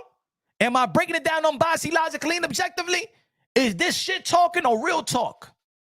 I don't care if you a fan of Devin Haney or not. I don't care if he's exciting to you or boring to you. No. Joaquin, the lawsuit is making Devin Haney look weak. The lawsuit, and this is what I'm Bill, listen up. Drop that fucking lawsuit. You know why? Because I want to remember better Devin Haney in the post-fight interview. The Devin Haney in the post-fight interview is the Devin Haney I'd rather remember him by. This right here is making him look soft, is weak. It's taking away from even him, his performance and getting back up. If guys like Joaquin says Devin Haney is soft, that's what's making Devin Haney look soft. Because after the fight, we giving praise to Ryan Garcia, but we're saying like, yo, but Devin Haney kept on getting up. You know what that tells other fighters that get in the ring with Devin Haney? That just doesn't tell fighters that, oh, yo, Devin Haney could get knocked out. Devin Haney could get cracked. But it tells that other fighter, if he ever gets in the ring with Devin Haney, and it tells that trainer that when they get Devin Haney put in that same situation, that trainer is that elite trainer is gonna tell his fighter, hey, yo, the job ain't done yet. This kid usually gets up. This kid know how to survive. Stick with the game plan. Stick with the game plan. You ain't see this guy, Derrick James, within the fight, when he's like, hey, to Sean Garcia and to his dad, hey, sit your ass down. He already saw the kid get up twice. Relax, bro. We don't got it yet. Shout out to Derrick James. That's what an elite trainer would do. No. We already said him get up. He got up again. Sit your ass down. This ain't the end of the fight, bro. No celebrating. Be focused. Stay focused. Stop hyping him. Be quiet. Ryan, sit down.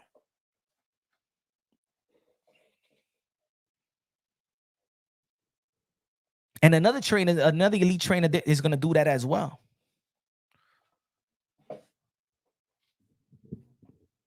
Devin Haney versus Teofimo Lopez is a great fight, but it doesn't need at this point. Maybe when it was on the come up and didn't have the accolades, but at this point to say somebody's scared of somebody, I'm gonna be real. I don't think Devin Haney is ready for Teofimo Lopez right now, but I'm not saying that he's scared of Teofimo Lopez. Because the beating that he took and what he's showing publicly where he's mentally at and his team, they're not ready for Teo. They're just mind effing Devin Haney. It's not a reality thing. The way that they're, forget about the awesome, forget about that, man. You know it. That's why you're suing. You're suing for reputational damages. If you don't feel like that Ryan Garcia is getting the benefit of the doubt, you won't be suing for it. Y'all suing because he's getting the benefit of the doubt. Nobody cares about this Oscarin but your little niche fan base and your little niche channels that you go to dinner with.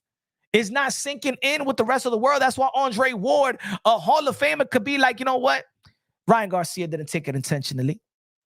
Eddie Hearn, Ryan Garcia, I don't think he took it intentionally. We know, man. This man ain't look like he was no enhancer, anything like that. But you know what I believe? That Ryan Garcia, you know what? If you tell me, yo, for real, Punch, what you think Ryan Garcia was fighting like? Ryan Garcia remind me of a guy that took 2 tequila shots before fighting. If anybody that's the way that I feel. And when you got tequila shots, shot, you feel like Diablo, okay, yo quiero pelear con quien sea. Vamos a ver who got rolling here. All right? For some people that drink, you get hype. So when I look at Ryan Garcia, I look at a guy that was not on PEDs. I look at a guy that probably took a couple of tequila shots. Just like in the New York in the Empire State Building. Yeah, let's go. Vamos a beber. Hoy se bebe. That's what he looked. That's what he looked to me. D-Wiz. Devin been shook off T.O. Don't lie punch. No, this is what I'm saying. D-Wiz. I understand what you're saying, but this is what I'm saying. I truly don't think that nobody in their level, they know each other. I don't think they're scared of one another. You know what the fighters are scared of? This is what fighters and business handlers are scared of. That if my fighter loses or if that fighter loses, how far down my stock would drop because of the nature of the boxing community. You take an L and your stock drop substantially. Devin Haney took 1 L. He got it back. His value dropped substantially. That's what they're scared of. So because their value dropped because of Ryan Garcia's ass whooping, they have to tell the fans that we didn't lose. This is the reason why we lost, and they got to keep on pumping that because that's their value. They trying to get that thing out their mind that Ryan Garcia beat him, was not in hand, was in hands, didn't beat him up fair and square. But most of the people ain't buying it. And that's what I was trying to tell Bill. Bill, forget about it. People don't believe in it. Just get back in the ring.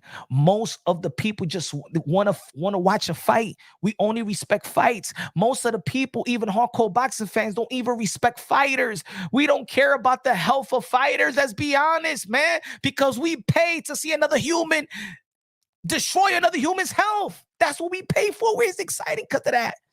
That's the nature of the boxing fan. We pay to see another human strip the health from another human. That's what we pay for.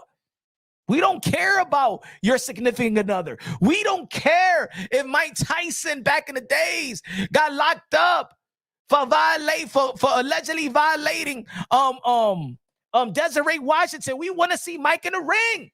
We don't care if Javante Tan Davis manhandled his baby mama and the whole world watch viral. We're going to sell out the arena.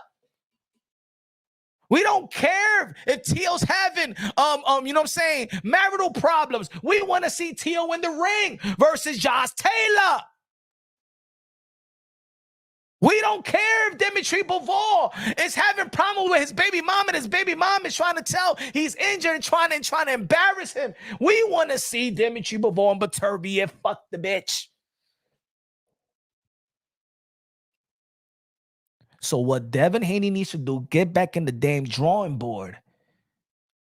Be sharp in the defensive end like you've been throughout your whole career. Fight within your identity. And Bill, his father, who's done a wonderful job up to the point of the Ryan Garcia coming in overweight. Devin is your son. You are the voice of reason. You are the superhero. If you say fight like this, your son will fight like this. That's why in the corner, your son was asking you, he's pleading you versus Velasquez Lomachenko. He's looking at your eye, giving me the instructions. He already cut, and he's going to my left. He's doing that twice. He's looking for you. Help me out, Dad, because in the end of the day, you could have this coach, all these people, Arena. I only trust you, Dad. There's no time. And I told this, and look, and I told this to train. Matter of fact, I told this to Senior. You know what I told Senior? Senior, I said, yo, right now, there is no time for delusion. I said, Senior, there's no time for delusion. This is a dangerous sport. Your son is in that ring, and it's a life or death sport. In this sport, there is no time for delusion. Your son fought in that ring. He fought hard. He was not supposed to be in the ring. We are proud of him. The circle is proud of Tio, bro. We couldn't believe that he got in the ring when everybody knew he needed to be. Everybody was begging for him to go to the hospital.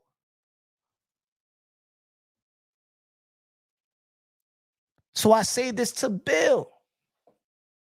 Your son is already good. You've done a wonderful job by putting a bunch of Mr. Miyagi's around him. Hey, yo, channels out there.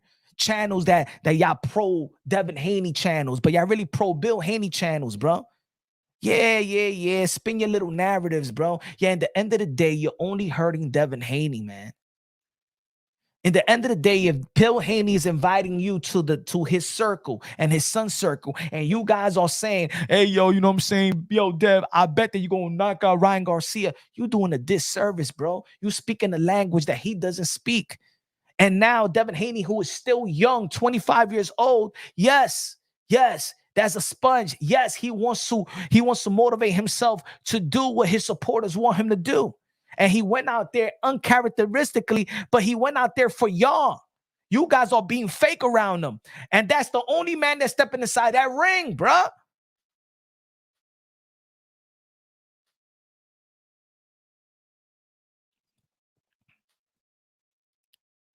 I'm not even speaking. I'm speaking like a supporter of Devin Haney, right? Stop lying to him, bro, like that. Stop saying, no, it wasn't Osrin, bro. Yo, you could have won the fight, yo. Yo, you did this. Yo, no, deja eso, mi hermano y mi hermana, deja eso. Leave that. Don't do that. All y'all channels, stop it. Stop it. It's not go. Y'all not gonna win this battle. The battle's already won by Ryan Garcia in public perception. That's it. In the ring, the damages he took, that's it. It's time to go back to the drawing board and do what you was meant to do. Train your ass off since you was a child and was trained by the best, got wisdom from the best. Get back to that. Get back to being humble, because this sport, as we all know, will humble you. Coda in the building. Will humble you, man. I told this to Bill Haney a long time ago, whether he respected it or not. I said, I'm going to be the realest mother effer you're going to meet from all these YouTubers. I'm the realest mother effer. You know why? Because I could tell you everything in your face. I could tell you everything in your face, like we in the panel. And the same thing I could say on the panel is the same thing I could say behind the scenes. These guys can't do that. Let's go, Coda. Let's go, baby. Let's go. That's what I'm talking about. That's what I'm talking about. Yeah. You understand what I'm trying to say? If I tell, yo, Bill, just to me that your son's style was boring to me, I could say it. But these guys, the guys that they feel about that the same way too. These other channels was pumping Javante Tank Davis.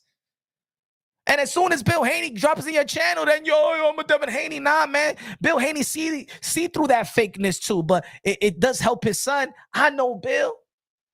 Bill, I know you see them fake ass mother effers and stuff like that talking like they, nah, man. These losers like little whores, man. You could speak to them and stuff like that. They drop their panties. You know how they. Bill, you know what I'm talking about, right? Soft ass dudes. Got no morals, no principle. Can't stand up like a man. That's why Bill doesn't respect none of y'all motherfuckers. He just gonna be like rock with y'all because y'all gonna spin and y'all gonna talk about his son and pump his son. He gonna be like, yeah, that's what I'm talking about. Yeah. Bill Haney's from the street. I'm gonna say it like this. Bill Haney got the thick. I believe that Bill Haney got one of the thickest skin in this boxing industry. That's why Bill Haney could jump on the platform, and he knows that I'm probably a heavy criticism of his son, especially through this Ryan Garcia situation. And he could be like, "Yo, Punch, yeah, bring Punch on."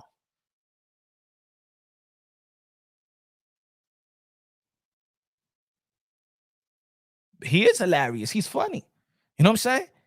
Like Teo funny, senior.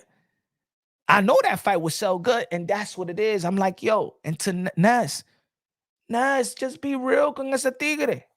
Tú sabes. He said, why your bitch ass didn't go on Boxing Voice when Bill was there? Well, I don't know what he was talking about because I was there.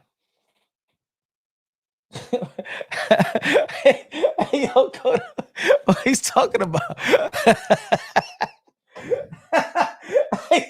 What that man's talking about, bro? Hey, yo, let me put the clip on. Let me put the clip. Hold on. So Teofimo Lopez should enroll in 365 days random testing right now. Nobody's enrolled. Not even your son is enrolled in 24 hours. The promoters should be paying for it. Not even your son is enrolled in that. Promoters, Eddie Hearn need to be paying for all the clean testing. Devin is enrolled in 365 Victor Conte, see, this is what I'm talking about, Bill. But then Victor Conte said that there is no fighter in the manager Marty interview. He said there is nobody enrolled in 24/7, 365. No fighters in boxing. Through me paying for the testing, right? And a lot of times the promoter pays or the boxer pays themselves. But then they know that they're on a level playing field, whether it be 8 weeks or 12 weeks out. But trying to get these guys to come out and say, here I am, I'm Nonito Donaire that back in 2012, and no matter what anybody else in boxing does, I'm going to prove that I'm willing to be tested 24/7, 365. I have not had other boxers since Nonito and then thereafter Edwin Rodriguez that have been willing to do that. Debunked. Shout out to manager Marty with the interview that he had with Victor Conte several months ago. Debunk. Easy, Greg. You saw me now? Did you see my face? Different sweater. Huh, Greg? Where you at, Greg? Greg, where you at? Greg, where you at, Greg?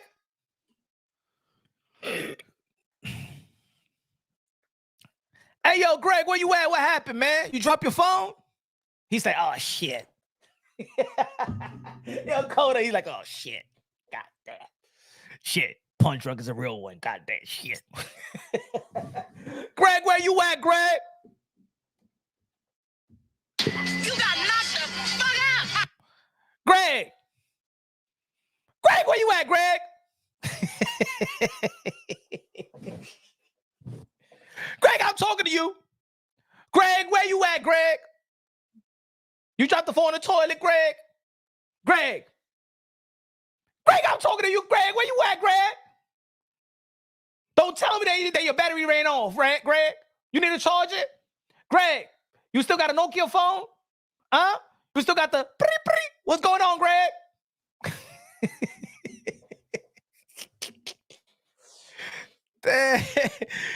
Yeah, that's like, those are the guys that was on the callers calling the boxing voice. Like, yo, it's like it's like I said a lot of times. Yo, Code, it's like I said a lot of times, bro. People are comfortable with the lie, even when the truth is in their face. No. No, because Punch is the one that's exposing it. I don't care. No. Come on, man. It's just simple stuff. It's simple stuff. You know what I'm saying? Right? I don't understand people like that. Hey, yo, I'm saying like this: the worst person, bro, you could be is a person to lie to yourself. Because if you could lie to yourself, you could lie to everything in the world.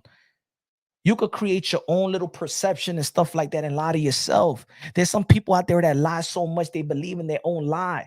That lie they've been saying the same lie for so many years that lie became true.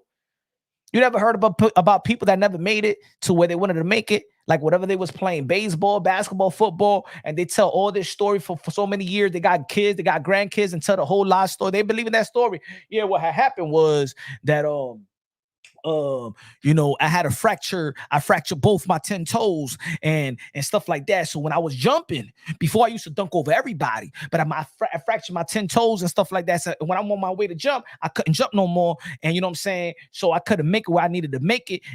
And that's what happened was because it was my toes. You know what I'm saying? If it wasn't for the toes, and then when I landed on my toes, the 7-foot guy, he stepped on my foot. And then I twisted my ankle and stuff like that. And then he's telling this story for so many years. Damn, hey, you tall.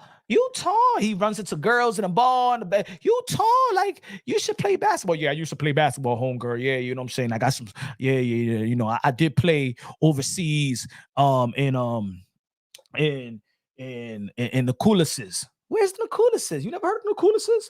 Yeah, that's like far out there. It's behind Asia, right around the corner from it's the bottom of it's like a little island called Kalukalish, and there's a little island right there. A lot of people don't know about it, but they got a good team and they pay me.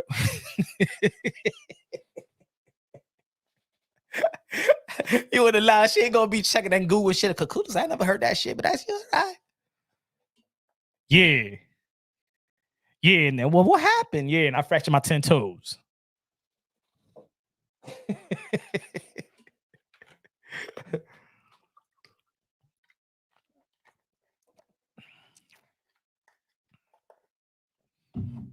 Every time you mind F yourself, the next fight you don't perform well because you're mind effing yourself. How many times you hear these fighters say, what happened the other fight, this what happened, blah, blah, blah. Oh, I'm gonna give you an example. That not being all the way truthful with the performance leads up to the next fight not being very, very well. Right? Let's say is it Vasily Lomachenko? The Vasily Lomachenko after the Teofimo Lopez fight, he said the shoulder, and then he came right back with Jermaine Ortiz. They didn't look that good. Punch, why people never talk about how Bill reached out to Lopez Sr. to ask about how they defeated Lomachenko? You know, also, you got to understand that just as much as we think that people are at odds, they're not really at odds. Everybody got their number, bro. Everybody got each other's number. And that's something also I learned, that guys, boxing content creators, listen to me. These guys, I'm not even putting a name on it.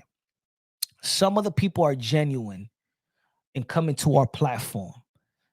Other people just want to use our platform. They want to use our platform. Some people are and maybe it's a mutual thing, right? Most of these boxing guys, they got each other's numbers. They call each other, but in the public eye, they make believe like they're the enemy number one, and they really talk to each other. They're really cool. I'm not saying that they're on some brother shit. I'm not saying that everybody is Shakur and Keyshawn Davis brotherly love, but I think most of these guys are cordial. You know what I'm saying? I don't think a lot of these guys hate each other. I don't think that Teo hates Devin. I don't think that Devin hates Teo. I don't think that Shakur Stevenson hates Teo. I don't think that Shakur and vice versa. I don't think that Tank hates Shakur. I don't think like that. You know what I'm saying? I think is a chippy chippy business, is a sport, is a lot of egos. You know what I'm saying? You know, you train so hard, you got to make, but when you train so hard, these fighters, after they train, they believe they could beat anybody in the world because that they put their mind to it, they put their souls into training, and they have to be geared that certain way. You know, Teo called Devin Haney to get a fight. He got his number, right? How he got his number? Somewhere along the line, they had to exchange the number and was cordial about it, right? Yo, hit me up. Yeah, this is my number. Yo, hit me up. Come on, man. They've been knowing each other since they was teens, man. Yo, when we gonna fight, let's get this fight done. If Teo wasn't ready, why Teo was the one that was calling Devin Haney for a fight? If Teo wasn't ready, Teofimo Lopez was ready to let go of his belt. And I know that for a fact. Tell Paco, the president of the WBO, Teo was serious about it. Teo wasn't really capping like he was. He was ready. Paco was talking to was telling Teo, you're gonna keep the belt, and I want you to think about it. Paco was nah. I'm retired. There's things I have to deal with. Paco didn't let Teofimo Lopez drop his belt, and then he presented. All right, now you got a deadline. When Teofimo Lopez saw Devin Haney ready to fight for his vacant title, his possible vacant title, that's when Teo said, "Hell no! You gonna fight for my title? So let's fight. I'm not gonna vacate my title in the last minute. I'm not gonna vacate because Devin, you were about to fight Barbosa. All right, let's fight. Let's fight together." And what did Devin Haney do? They went through the WBC route. Like you guys, like I don't know why people out there you're trying to be mind fucked. Hey, yo, Bill and Devin ain't gonna be here forever. Let me tell you like this, boxing content creators, yo, you got more longevity in this sport than the fighter themselves. You got more longevity in this sport. I'm gonna give you an example. Let's say if you was a fan, of Chris Colbert, and you was pumping Chris Colbert, right? And Chris Colbert is coming up and he's doing his thing. And then let's say that you was just a Chris Colbert, like how people are Devin Haney channels, you a Chris Colbert channel, right? Let's just say, on any fighter you pick that has some hype, and then what happens? But if you're not a boxing, like talking about everything, you know what I'm saying? You understand what I'm trying to say? You got more longevity. See, Chris Colbert is done, but you as a boxing content creator live on. At a certain point, the boxing content creator got more credibility than even the old fighters. Let's say if Showbiz, but Showbiz is unbiased logically and objectively, right? Let's say if Showbiz was a biased channel and he's just talking about and praising, let's say Canelo, right? Let's say another fighter, because Canelo was still. Let's say another fighter that got some hype and then fell off. Name me another fighter that was hype and just fell off from the face of the earth. That's it. Let's say, all right, let's say Kell Brook, or let's say Keith Thurman. Keith Thurman, that was one of my guys. Let's say Kell Brook, and Showbiz is pumping Kell Brook every day. He got his channel, everything pumping, right? Kell Brook, that's it. But look at his Showbiz, you got longevity. Where's Kell Brook now? You understand what I'm saying? Where's Kell Brook now? If it was an Earl Spence channel, there's people that was making good money off Earl Spence. Now Earl Spence is really done. You got more longevity than that Earl Spence. In the end of the day, you don't got to go out there in the limb for these dudes. Be a fan. Everybody is, you could be a fan of somebody. You could give somebody the benefit of the doubt. I understand why people gave Earl Spence the benefit of the doubt. He's highly accomplished. You should give Earl Spence the benefit of the doubt. If you're talking about other fighters and Earl Spence, Bud Crawford should get the benefit of the doubt. Canelo Alvarez should get the benefit of the doubt. Alexander Usyk should get the benefit of the doubt. Teofimo Lopez should get the benefit of the doubt. Devin Haney should get the benefit of the doubt. Matter of fact, Devin Haney should get the benefit of the doubt over Gervonta Tank Davis. You know, always should get the benefit of the doubt. You could be unbiased logically and objectively and still give the other guy the benefit of the doubt. But are we giving them the benefit of the doubt because they went for legacy and they pump soul, they feed into the morals and principle of the sport of boxing. Coda said Tank Davis. No. When Tank Davis wants to put in work for boxing, then we give him credit for it. Tank Davis is for self right now. Tank Davis in position to uplift the sport of boxing in ways that he has power to do so.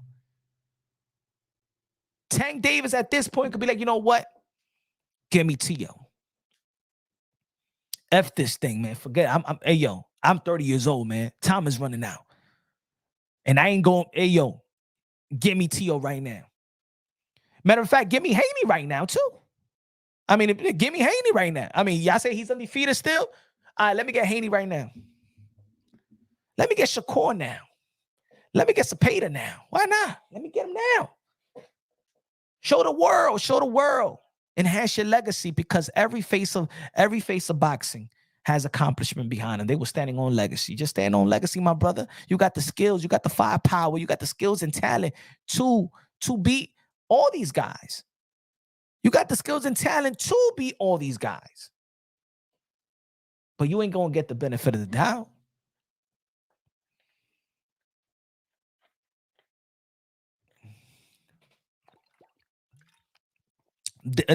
Tank Davis could fight any fighter right now from 135 to 140. All he has to pick him. Oh, that's all he has to do. Pick him.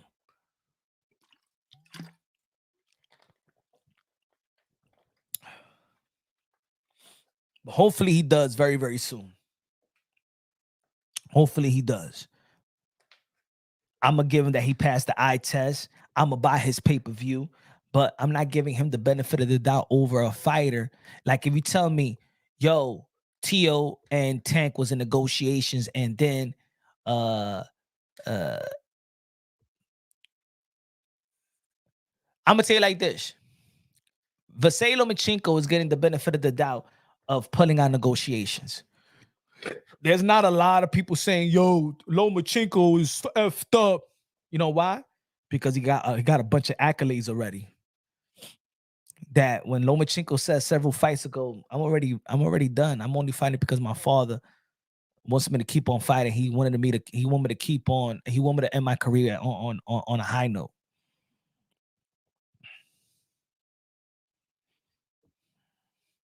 Ain't nobody criticize Vasily Lomachenko because Vasily Lomachenko already put in that work.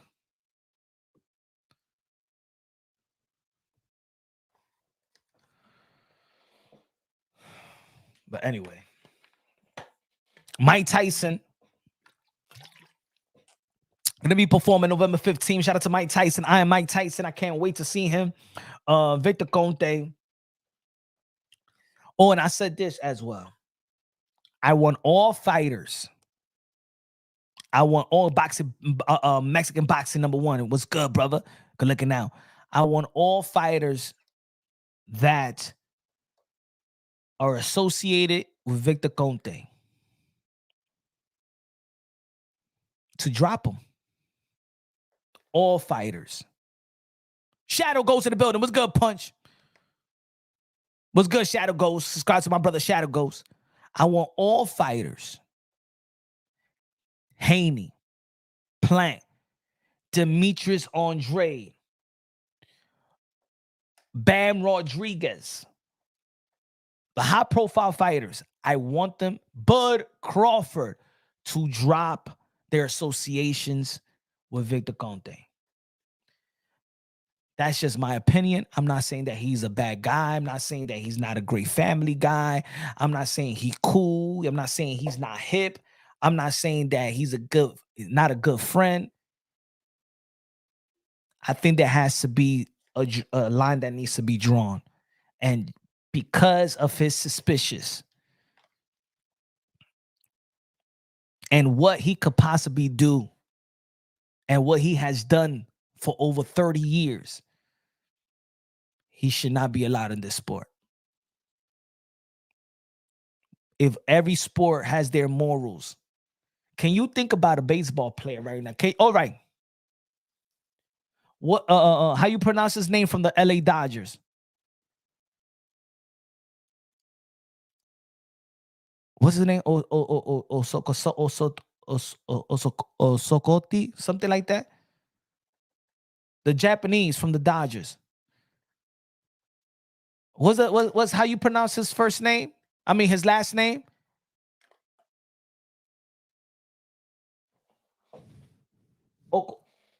Okotani. Okotani, right? If he was associated with Victor Conte, what would the world of baseball be thinking of? What the world of baseball be thinking that Okotani is in California, Okotani is with Snack? Will we be saying, nah, Victor Conte is just trying to clean the sport?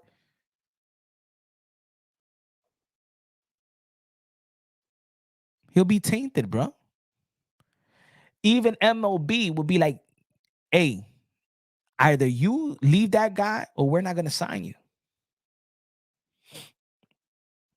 You out of here. We don't want that baggage. You know how long it took for people to start respecting baseball again because of this? Do you know that this man influenced to destroy our number one sport? Yeah, NFL is our number one sport right now. Do you know that baseball is American sport? That was our number one sport. That was our number one baby, bro. What's good, Border?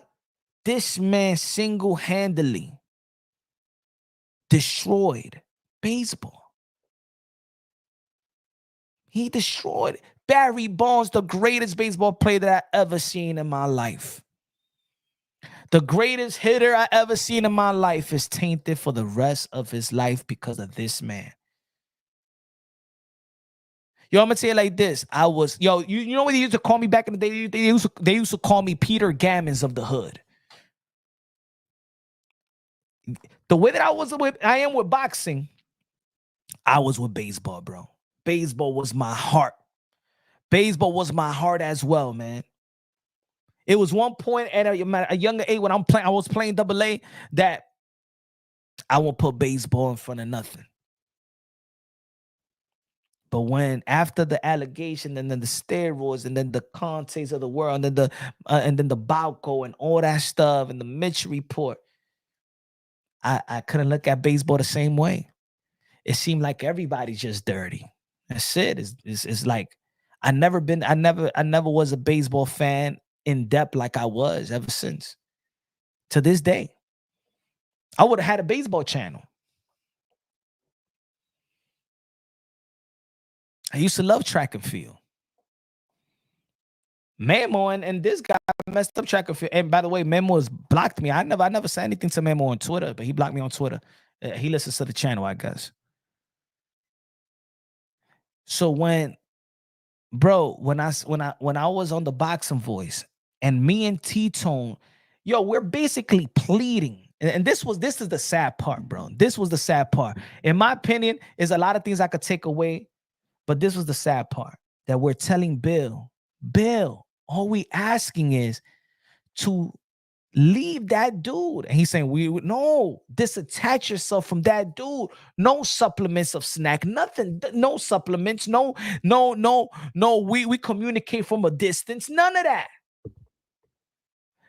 If you want to be a trailblazer to the sport of boxing, I'm going to tell you like this. Bill Haney, listen up, and Devin Haney. You want to be a trailblazer? Clean boxing? You will say what I'll be saying, and you will be applauded around the world, and not only in boxing. Baseball will look at Bill Haney. Tennis will look at Bill Haney because, hey, Bill, you're going to enter a sport of tennis. Do you want your son, Sean? Shout out to Sean Haney. Do you want your son, Sean? Do you want people to start affiliating yourself, Sean, in tennis with Victor Conte? You're going to bring Victor Conte into tennis?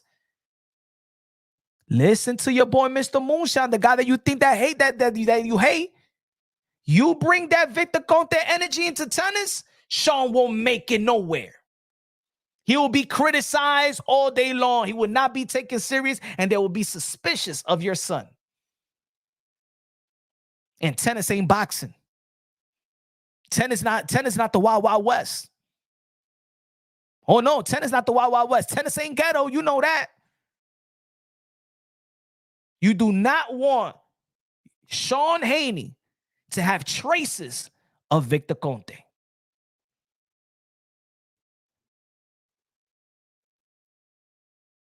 Think about the future. Think about the Haney brand. Because if you are a real trailblazer in cleaning this sport, you will be like, Victor, he's been a nice guy, but we don't need him in this dangerous sport. Clean house means clean house. You need to go back to the drawing board, right?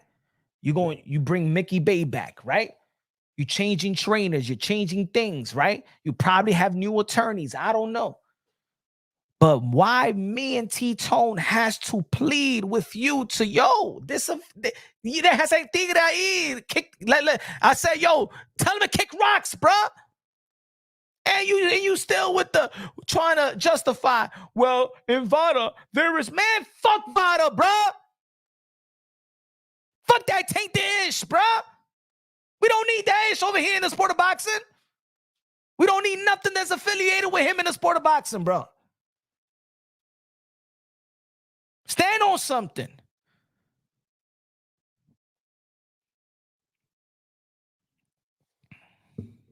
But no, I'm telling you, remember what I said. What's the day? Halloween 2024. Listen up, my brother Bill. Listen to your boy, Mr. Moonshine, because Ness ain't going to tell you this. And the mother channel, they ain't going to tell you this. And my brother Blue probably ain't going to tell you this. Listen up. You are going into another sport. Do not affiliate yourself or affiliate Sean Haney with Victor Conte. I'm telling you, do not do it. Listen to me. Listen to your boy, Mr. Moonshine. These other guys could pop your ass pimples, but I'm telling you something that's going to benefit you and benefit the Haney brand. We're not saying this because we hate Devin Haney. We're saying this because we're actually supporting Devin Haney. We're not saying this because I'm not saying this because I hate Devin Haney. Because if I was, I'll be saying, yeah, keep Victor Conte on it. You know what I'm saying? So we can make more Victor Conte and Devin Haney content and stuff like that. Yeah, no, what I'm saying, I want you to end it. Get this man out of here. Get him out. Or people gonna be like, oh, you want me to clarify something too? Punk, I see, but your boy, Demetrius Andreas with your boy Victor Conte. Yeah, that's my boy. That's my brother. That doesn't mean I like him with him. No, I don't like Victor Conte attached to the Demetrius Andre brand. No, I don't like it. But that's my boy. And he was heading to a fight. And you know why? You know why they ain't speak on it like that? Y'all want to know the truth? Why they ain't speak on it like that? Because David Benavidez had memo. That's why. Oh, David Benavidez, you got memo? Ah, pues toma Victor Conte, no me importa a mí. That's the reason why I wasn't vocal about it. You understand now? Because David Benavidez had memo. So, hey, you may need a Victor Conte to beat Memo. It was the battle of Conte versus Memo. That's the reason I didn't speak on it, because I ain't like David Benavidez with Memo either. You get it? Thank you, author. For those of you, and for Ness that wanted to question me, never question Bill, but wanted to question me, but yo, you ain't say, what about Demetrius Andre? Why you don't say? Oh, yes, I did. Yes, I know. I don't like it. That doesn't mean that he's not cool with Demetrius Andre, with Andre. They got their friendship. That, you know what I'm saying? That's none of my business like that. Their friendship. What I'm saying from the brand of the Mises, but I care, but I care about the Mises Andre. I don't care about Victor Conte. I'm just keeping it real. If Demetrius Andre would have knocked out David Benavidez, guess what you think people was going to say? I don't want that suspicious around my brother. I don't want that suspicious around him. That's why. I don't want that suspicious around my brother. No. So I publicly say it. No, I don't want him around. In terms of boxing, no, I don't. I don't. Just based off the suspicious. But that's just my opinion. I'm vocal about it. It is what it is. If people befriend me because I'm looking out, then people really was not my friend. I'm always looking out, but I'm saying the truth. And let me say, maybe certain things I shouldn't say publicly. But you know what? I don't think me saying this publicly hurts the people that I rock with. This what we saying right now about, yo, Bill, Devin, it benefits y'all. You could actually look good in saying actually what I'm echoing.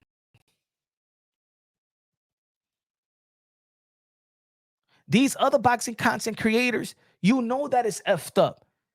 You other boxing content creators, you swallow your pride for what?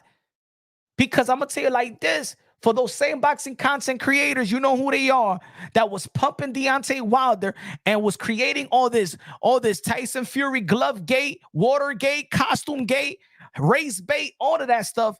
If Tyson Fury was with Victor Conte, you guys will be smoking. You guys don't like cheaters. You guys don't like cheaters. Yeah, those boxing content creators that was with smoking Tyson Fury. You guys don't like cheaters. But you will swallow your damn pride. You will let your intellect, you will downplay your own intellect to not say, yo, Bill, F Victor Conte, bro. I don't like that ish, bro. You guys won't say it. Because you rather pop Bill's ass pimples, not keep it real with him. Which does benefit Devin Haney.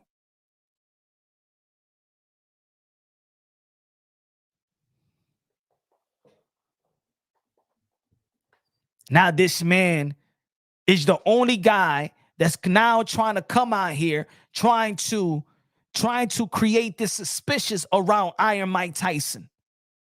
So now then people start tripping away. Is Mike Tyson really on? Oh, yeah. Mike, did you get tested? Oh, Mike, are you on steroids? Oh, Mike, you look... Not now, you take the credit away from Mike Tyson little by little. Por este estúpido de Victor Conte, hablando esa mierda de esto, this. Y'all just tuning in right now.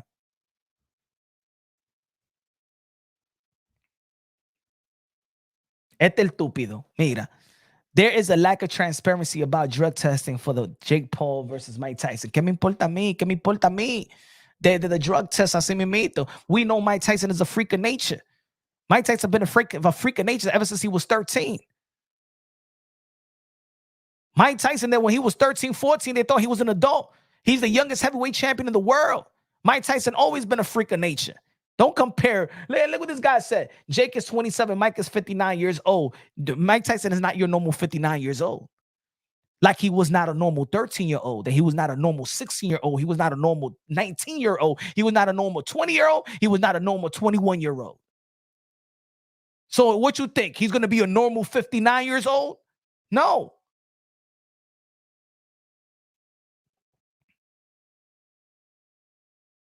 Tyson has openly talked about using testosterone. Let me tell you like this, man. Testosterone, stem cell is one thing. And if you use stem cell, that was not for him to compete. He never, see, and the thing is, he don't put content to it. Tyson has openly talked about using testosterone. See, he don't put content behind it. Now, there's some people that is not intellect and don't know how to comprehend is gonna think about testosterone. When did Mike Tyson ever talk about testosterone when he was fighting?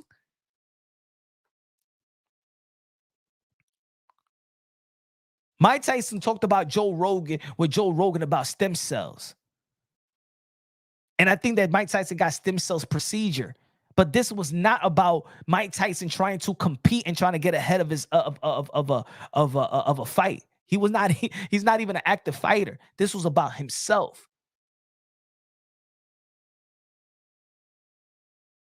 This fight made great entertainment, but it also be a recipe for disaster.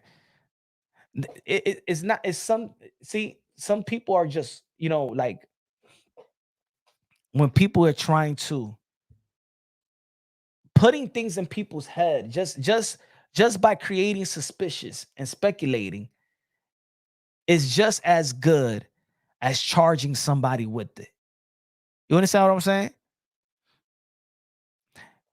Creating suspicious or questioning it when you do have a following or you do have some type of credibility, it becomes a reason for others to charge you with you're suspicious.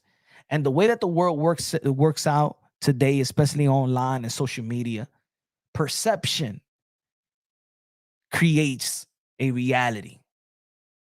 Perception is the new reality. Your perception is that you are trying to indicate that Mike Tyson is on performance enhancing drugs and on steroids, on PEDs or whatever. That's what you're insinuating, because you wouldn't open your mouth. The only way that the Pablo Escobar of PEDs open up his mouth about other fighters is to question whether if they're not testing, they're dirty, they're this and they're that. And let me tell you like this. Don't push punch from boxing, because I got too good. And I know facts. Facts. Let me tell you like this, ladies and gentlemen. Take it from me. I know something. Couple things that if I say, it'll be the number one topic in boxing for a week. I'm talking about worldwide topic. Listen, this ain't no cap. This ain't no cap. I got info that if I say, and the reason why I won't say is because it could hurt other people that was not meant to be hurt.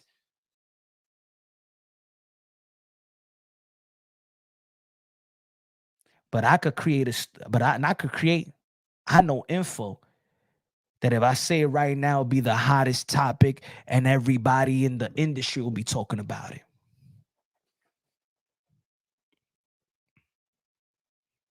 No, it's not for sale. Don't hit me on the email. It's not for sale. It's not for sale. It's not for sale. I got morals too. But just letting you know, Pablo Escobar of PEDs. Oh, Hell Punch has a KFC. Oh, man. Hey, yo. Put it this way, Epoxy Magic. Man, this is a bullet in the holster that,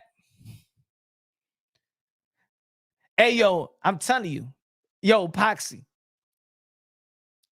the whole world of boxing will be talking about it for weeks. For weeks. Is that good?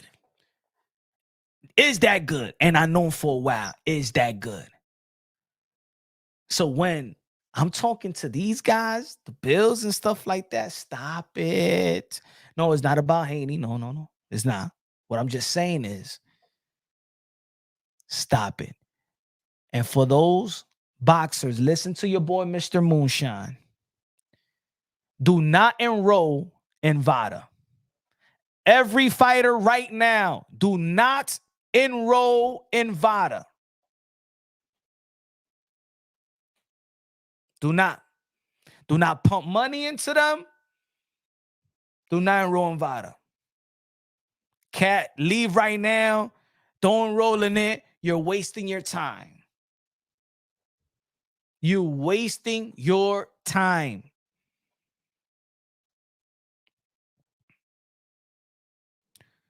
Don't say I did it. Don't say I didn't warn you guys now. Don't say I didn't warn. Don't.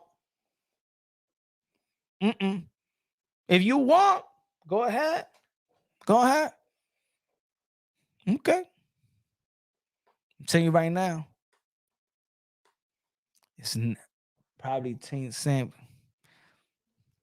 Hey, Poxy Magic. All I'm saying, if y'all want to trust the drunk in the mic, y'all want to trust, y'all want to trust El Pastor de Boxeo, do not enroll. There's certain fighters that smarten up and know certain information right now, and guess what? They're not enrolling in VADA.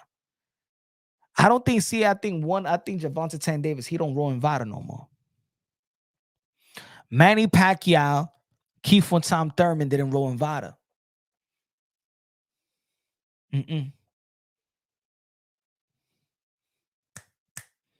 People have caught on. People have caught on. People know what I know. Investigation from Earl and his team on VADA.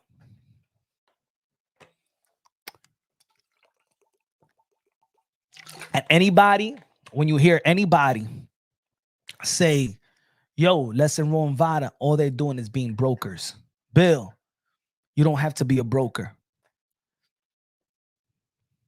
I said, Nate Johnson said, now this I could get behind. I'm telling you, man. Yo, Nate, you know what it is? We're all boxing fans.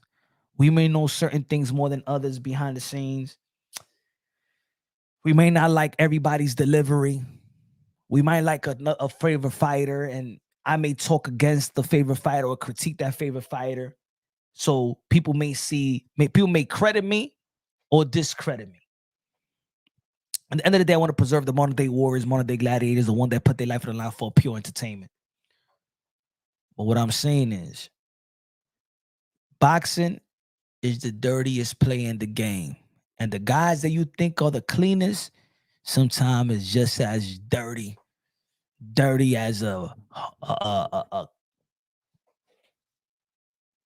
bumps the Gigi juice.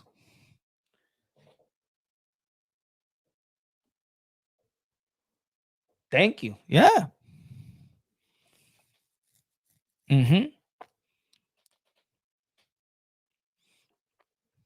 The biggest broker organization, the biggest broker to VADA is the WBC. Right? Timeout. If you was top 15 in the WBC, you had to enroll as 24/7, 365. But no fighter is enrolled in 24/7, 365. You remember what Mauricio Sotomayor said? Indicated that he was going to be talking to the New York City Athletic Commission? You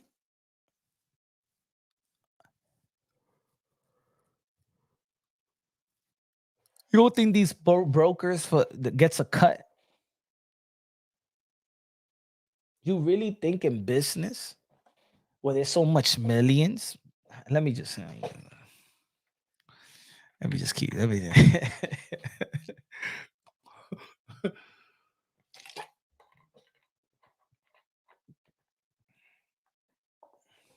But their companies within the company is an umbrella of the others. Yeah, man. All I'm saying is, fighters, don't trust. Don't trust. I said it before, it's already tainted. The worst thing was is this dude. Did I put that? Hold on, let me see if I can find it here.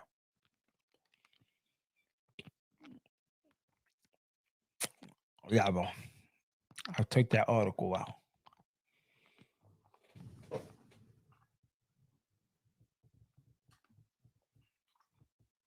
Let me see if I can find it. Well, hold on.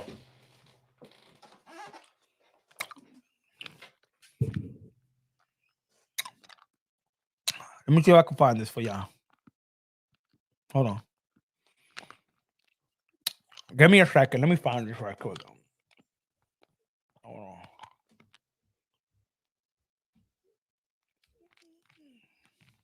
All right. Oh, okay. So y'all leaving Victor Conte? Yes or no? Leaving Victor Conte? We not with Victor Conte. We wasn't with Victor Conte for the last fight. You's a liar!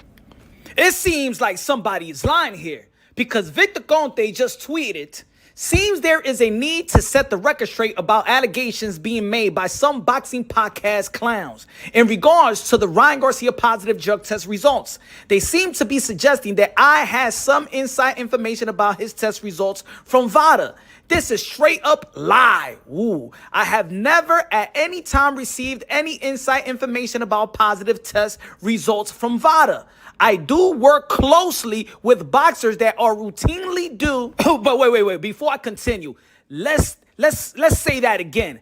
I do work closely with boxers that routinely do VADA, like Devin Haney, and when there is a positive test results for either fighter involved in a bout, then both sides promptly get the information. This information often comes to each team from their respective attorneys. There is absolutely no evidence of any wrongdoing by me or anybody on Team Haney. These boxing podcast clowns are simply spreading lies and hoping for lots of clicks and views. If Ryan Garcia or anybody else has any credible evidence of wrongdoing, then please come forth with it. Otherwise, shut the F up. Boxing is still waiting for the many lawsuits that Ryan Garcia promised. Nobody can produce any credible evidence of wrongdoing because there is none. So y'all not with Snack. We weren't with Snack for the last fight. So you don't communicate with Victor Conte. You didn't communicate none whatsoever with Victor Conte. You don't communicate none with Victor Conte. No. How do you know the information before Devin? How he was tweeting about information before Devin and you? I just said that we're not with Victor Conte. You's a liar! You know, for this fight, he's training there in Las Vegas. We communicate at a distance. Understand that I've been, a lot of the things that he does are protocols and methods and supplements and testing that he's been doing for years and years. He doesn't have to be at the Snack gym to follow through with a lot of the things that we've helped him with over the years. So Devin's my favorite. Devin's my favorite. So how is Victor Conte post? If you're not with Victor Conte, how the hell did Victor Conte was posting about y'all information? God. What else do you want? Y'all? What else do you want me to say, bro? I just told you the answer. You saying how? How not, bro? How not? Puns, give me a minute. Let me catch up, all right?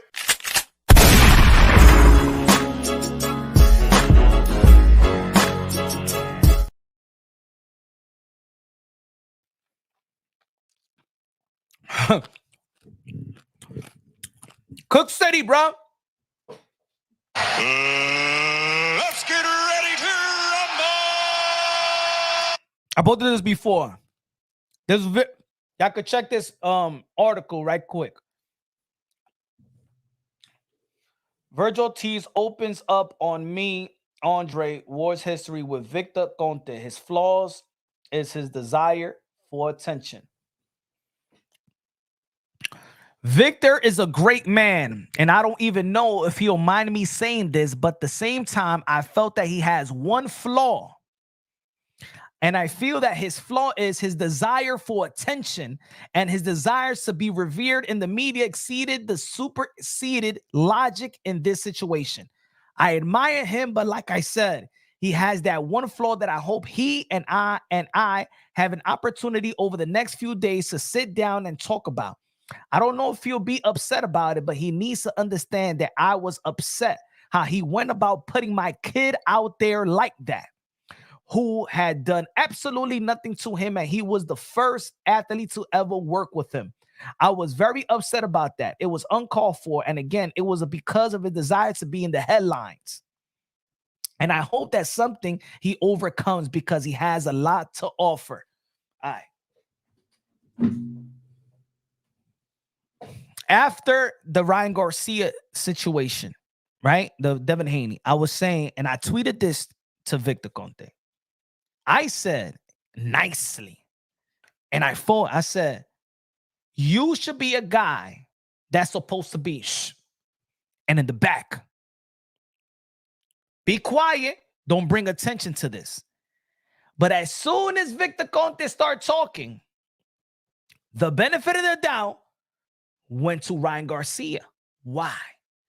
Because, of course, not only that the fans were excited of the performance, but then you would line yourself. You're talking about cheating. You line yourself with these fighters, and Devin Haney couldn't get the benefit of the doubt. Why don't you stay shut like Memo does? Because think about it. If Memo was outspoken like Victor Conte, and we're talking about the Mexican monster and David Benavidez, we don't attach David Benavidez to Memo.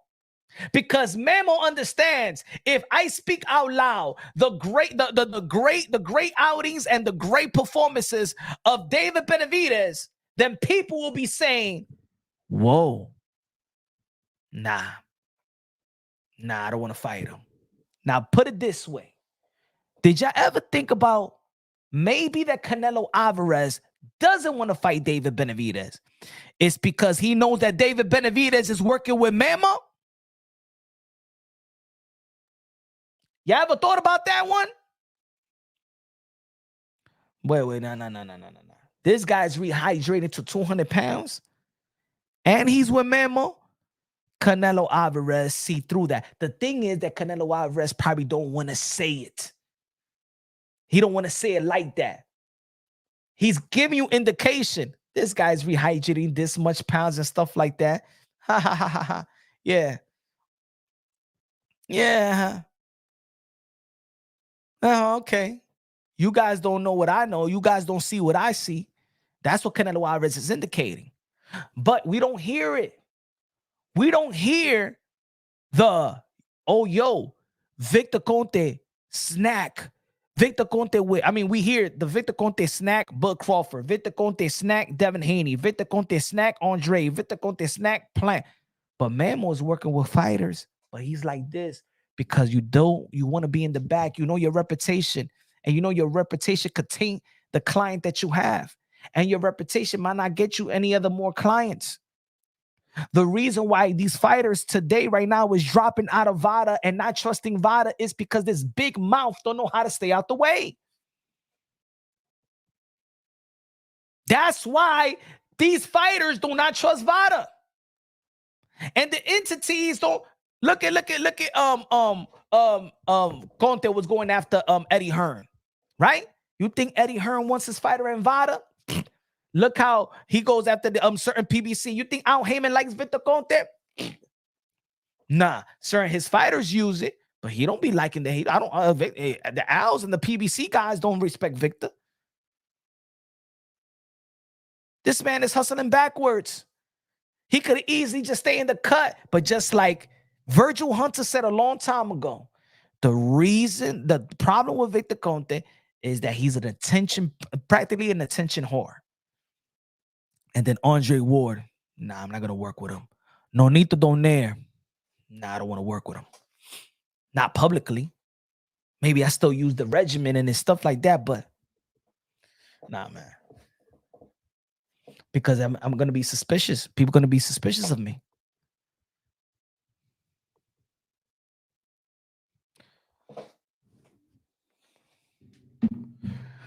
They should just make hair follicle testing mandatory. Government agency use that. So, like I said, remember, Ryan Garcia, well, not like I said, the New York State Athletic Commission, Ryan Garcia didn't get suspended for PEDs. Ryan Garcia didn't get suspended for Osterin. Ryan Garcia got suspended for not for violating, not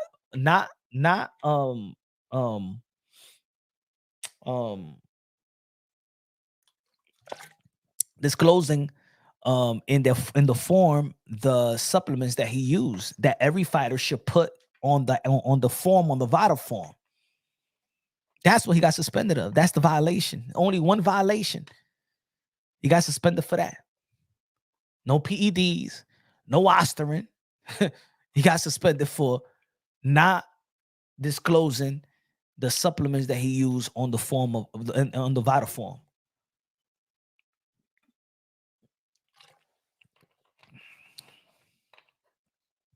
He said anyone, Rapstar Boxing Knowledge said anyone with Eddie Reynoso is suspicious too. And are they? Are they, Rapstar? Are they? So we can't keep the same energy with Haney, was Canelo Alvarez, Virgil Ortiz, anybody that's what Eddie Reynoso. People gonna be like, yo, remember what these you remember these guys was talking about? There was channels out there that was talking about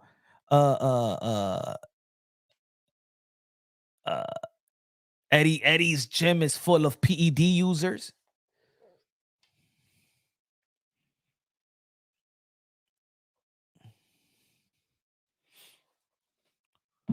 But now the whole snack team could be too. The only problem is, the thing is, and that's what I said, you're dealing with a guy that publicly stated that he could pass any test and is known for undetected PEDs. So if you VADA, you sign for VADA, you pay for VADA, because think about it, Victor Conte pays as a sponsor, so he pays for his fighters. You think they're going to test positive for anything? Oh yeah, Devin Haney is really going to test positive for something. Plan is going to test positive for something. Yeah, okay. I'm just giving my, yeah.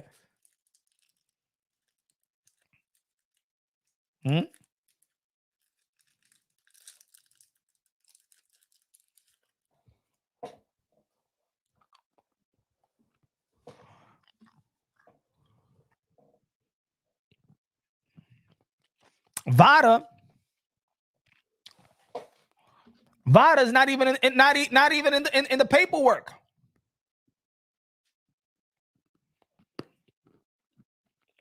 Hold on, folks.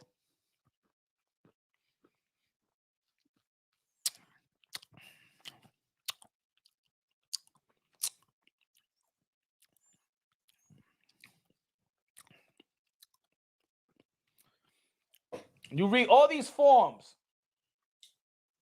Hold on.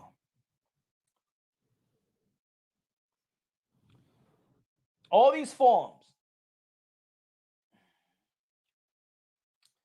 Snapchat, snapshot if you need it.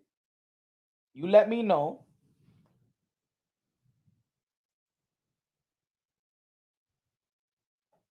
This one a little blurry and shit like that. But all these forms has no PED, no Osterin, no none of that.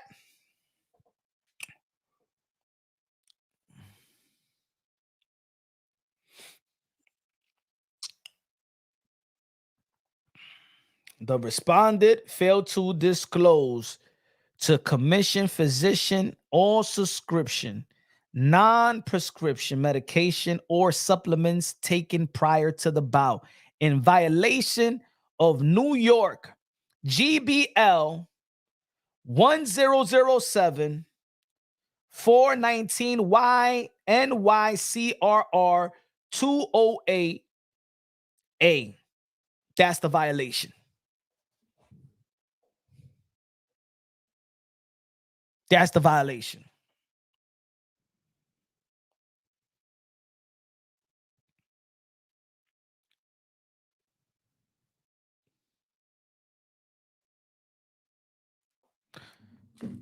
Manager exposed Victor when he interviewed. Yeah, he did. He did. I seen the interview. Which also shout out to Manager Marty. You know, that interview, you know what I'm saying? A lot of people don't have a lot of in how you say it, that interview was long, right? So it got a lot of information. And a guy like that likes to talk a lot. And when you talk a lot, you know, it gives you certain things you may listen a long time, but then it helps you out today. You see, like that interview is what debunked also Bill Haney saying that he does not communicate. When I asked him, do you communicate? No, we don't. We haven't worked with Ryan. We didn't work with Victor Conte leading up to the fight. Oh yeah, all you had to say was you was not in the snack gym, but you work. Somebody in Twitter said, yo, but he was right. He said he was not in the gym. I said, what? So you telling me that because you're not in the gym, in the snack gym, that means you don't work with somebody? So when the pandemic hit and your kids is going to remote school, are they still enrolled in that in the public school or whatever, high school, middle school that they're at? Are they still in PS1, whatever? But they're homeschooled, they're home, they're not going to the facility. Huh? What about people that work from home? Do you work for home or do you work for that company, but you don't have to go to the facility anymore or the building anymore or the place of business anymore? Now you in your laptop and you still working for the company. The same thing. Victor Conte said for all the years that Devin Haney been working, he doesn't have to be solely in my gym. He takes the supplements.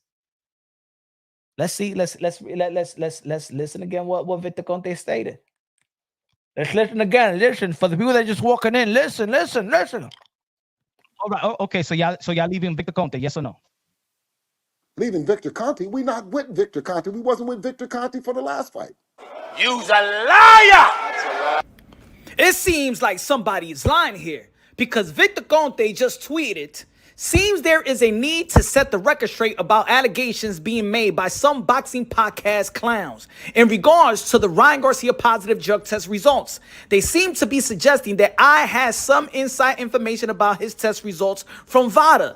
This is straight up lie. Ooh, I have never at any time received any inside information about positive test results from VADA.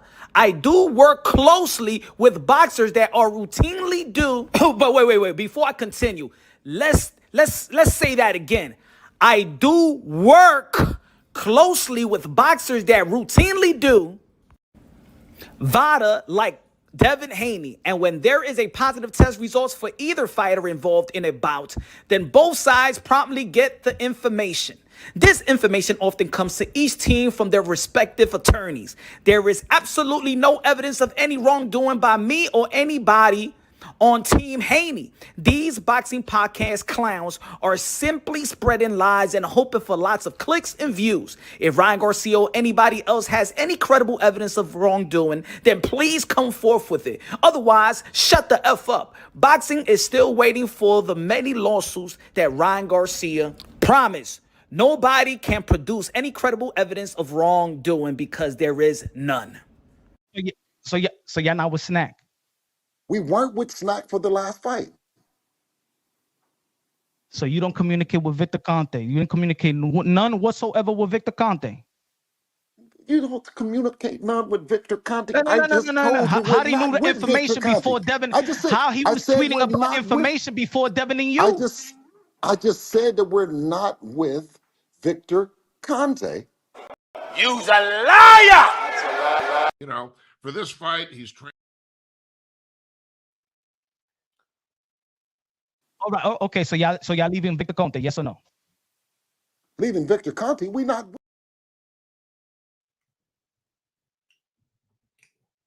Damn. What's the part? I took it out too early. Hold on.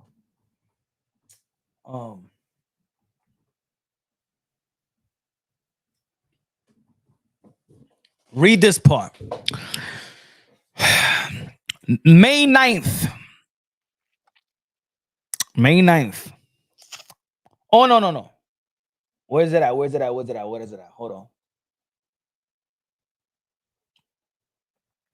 Where's it at?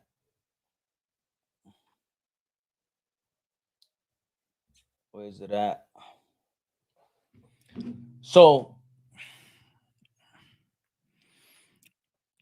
remember, this is what he said. Hold on. Victor Conte tweeted this. Did I put this one out here? Is it this one? Hold on.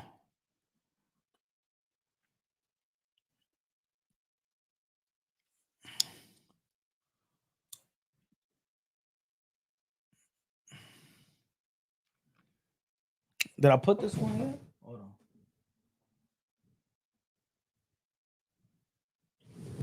Let's read this for a quick. Read this for a quick, ladies and gentlemen. Victor Conte says, there is lack of transparency about drug testing for the... Oh, no, not that one. Not that one. I'm sorry. Hold on. Let me upload this one right here. Go on you. Peep this, folks.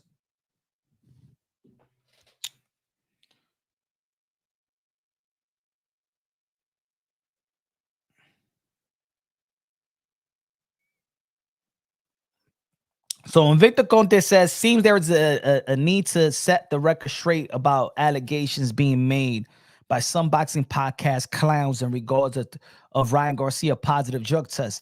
They seem to be suggesting that I had some inside information about his test results from VADA. This is straight up lie. I have never at any time received any inside information about a positive test result from VADA. I do work closely with boxers that routinely do VADA like Devin Haney. And when there is a positive test results for either fighter involved in both, then both sides promptly get the information. This information often comes to each team from their respective attorneys. Listen up.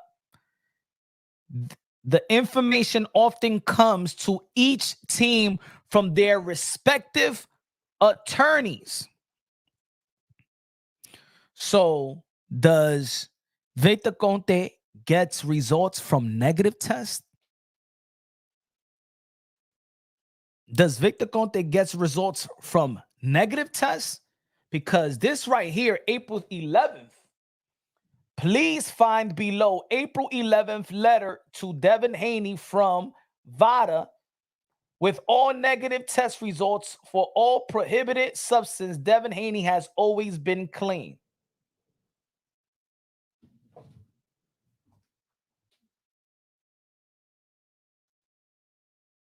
Is the negative. So how you getting this information? This is April 5th. He tweets. Please find below April 5th, 2024 letter. This is other results. Negative. He tweets it. Devin Haney is not even tweeting this. It's Victor Conte. May 20th. Hold on. No, I'm sorry. March 20th. I'm sorry. March 20th. This is the first one. So,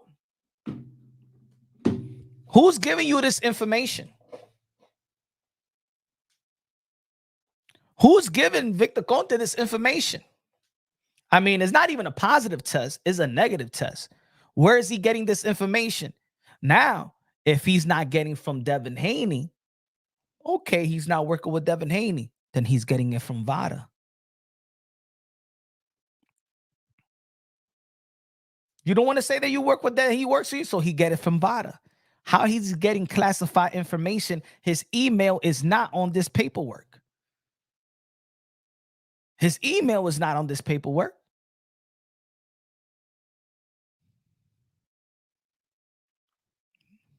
So we don't trust VADA. We don't trust the words and the Victor. We don't trust the Bill Haney's because they're not even on the same page.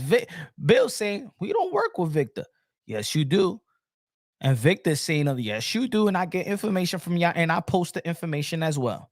Did Victor Conte post any negative tests from Ryan Garcia? Did Victor Conte post any negative test results from Ryan Garcia? Anybody in the chat? Did Victor Conte post any negative results from Ryan Garcia? Because if he would have to, he would be in Ryan Garcia's team.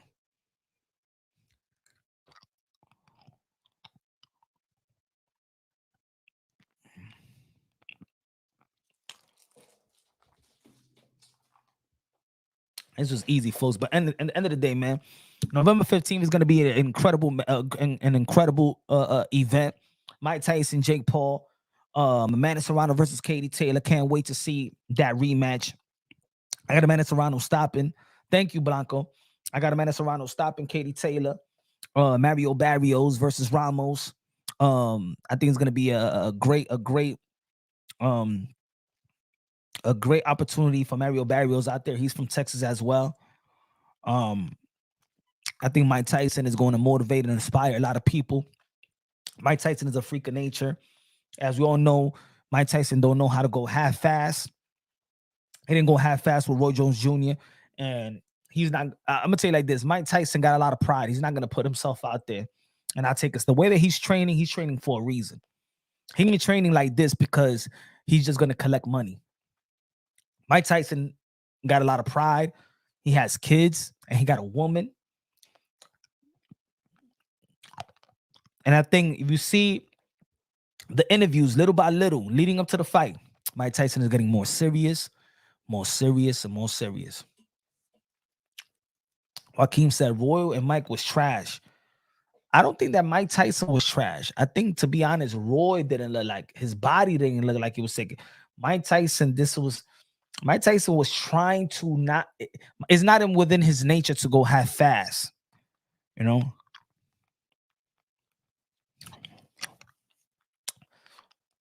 Mike wasn't trying as hard as either.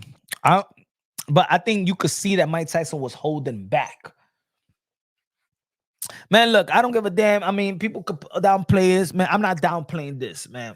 It is for me the greatest fighter that ever lived in my eyes. It's the reason why I fell in love with the sport. I love Mike Tyson as a fighter, as a warrior. How he's unfiltered, how he shows us our vulnerability, which it relates to us because we all have vulnerabilities. He shows us his imperfection. He shows us his real self. And I think that's the reason why we relate so much with Mike Tyson. So I see it as a fight. I see it as Mike Tyson taking it serious. And Jake Paul, I believe in Jake Paul, that he's taking it serious as well. He's been taking it serious. He got great coaches around him, great strength and conditioning coaches. Shout out to Coach Larry Way, has done a wonderful job. And I think it's gonna be a great event, man. Jerome Boots Ennis versus and Bam Bam on the same card. Philadelphia, November 9th. Probably gonna go out there as well. Probably. Hopefully I can make it out there. I would like to see that. I would like to see Jerome Boots Ennis perform once again. He's spectacular. I've been talking about Boots Ennis since forever. So y'all already know, if y'all familiar with the channel since the beginning, y'all know I've been talking about Jerome Boots Ennis. Well, a lot of people wasn't even knowing who the hell Jerome Boots Ennis was. He said, great event, not a great fight. I feel like it's a great event, it's a great fight. I think so. You know what I'm saying? I think Jake Paul hasn't. I don't think Jake Paul has shown people that he's not taking this serious. You know what I'm saying? That it is a real fight. You know what I'm saying? These people are getting knocked out. Ask Woodley if he ain't getting knocked out. Ask Nate Diaz if there's no. Ask these guys if they just it's not a real fight. It is a real fight. Y'all keep on thinking that these people be playing boxing. Ask Nate Robinson if it's a real fight or not. Ask Nate Robinson. Nate Robinson, you might not like the fight, you might respect the fight because we respect Mike Tyson and who he is, and some of y'all still have not respected that Jake Paul does take this serious. I think the thing is, you guys, some of you guys have not respected that Jake Paul been taking this serious. I don't understand why not. He's already shown that he's taking boxing serious. As a matter of fact, Jake Paul is more active than your favorite fighter. Jake Paul is pumping money in the sport of boxing. Jake Paul, he's creating a new lane. Think about it. You know why I want this to be so successful? Showtime left. This fight is on Netflix. Most of us already got Netflix. We don't got to pay for pay-per-view. Most of us already got Netflix. If this is a successful event, guess what? A new pipeline for boxing opens up. Can you imagine another event? Can you imagine? Give us a fight that we all want to see. Can you imagine Gervonta Tank Davis versus Teo, Netflix? Shakur versus Tank, Netflix? Teo versus Haney, Netflix? Can you imagine? So for all of us, for boxing, I hope that this works. I hope it's entertaining, because Netflix going to be like, you know what? We really never thought about boxing, but let's get into this business. But we only going to feature something that everybody's invested in. We're going to do them little fights that but we're not going to do Tank and Lamont Roach. But we will pay for Tank and Teo. We will pay for Ryan Garcia versus Devin Haney, the rematch. We'll pay for that. We wish, and I hope it works. You know why? ESPN is not renewing the contract with Top Rank. I don't believe so. They told me that last year. A source, highly credible source, told me that ESPN would not renew the contract with Top Rank, meaning there's no more real networks like that for American boxing. The Zone, Amazon Prime ain't putting up shows like that. Think about it. Canelo Alvarez is keeping the Zone PBC deal alive. But think about it. If Canelo Alvarez says, I'm going to retire, what's going to happen? What's going to happen, folks? So let's hope that this Netflix, this Mike Tyson, Jake Paul is entertaining. Let's hope that Amanda Serrano and Katie Taylor blow the roof off like they did in Madison Square Garden in their first fight. Let's see if somebody in that court is willing to steal the show. Because right now, to be honest, we need Netflix more than Netflix need boxing. We need Netflix. We need Netflix, bro. And shout out to other Pro Box TV. Take out Pro Box TV, and we ain't gonna even see prospects no more, because we don't even got Showbox no more. Major entities are leaving boxing, bro. Boxing is not even going to be a niche sport in America no more. Nobody really talks about boxing. None of the major sports network and shows. We, the YouTubers, is keeping boxing alive.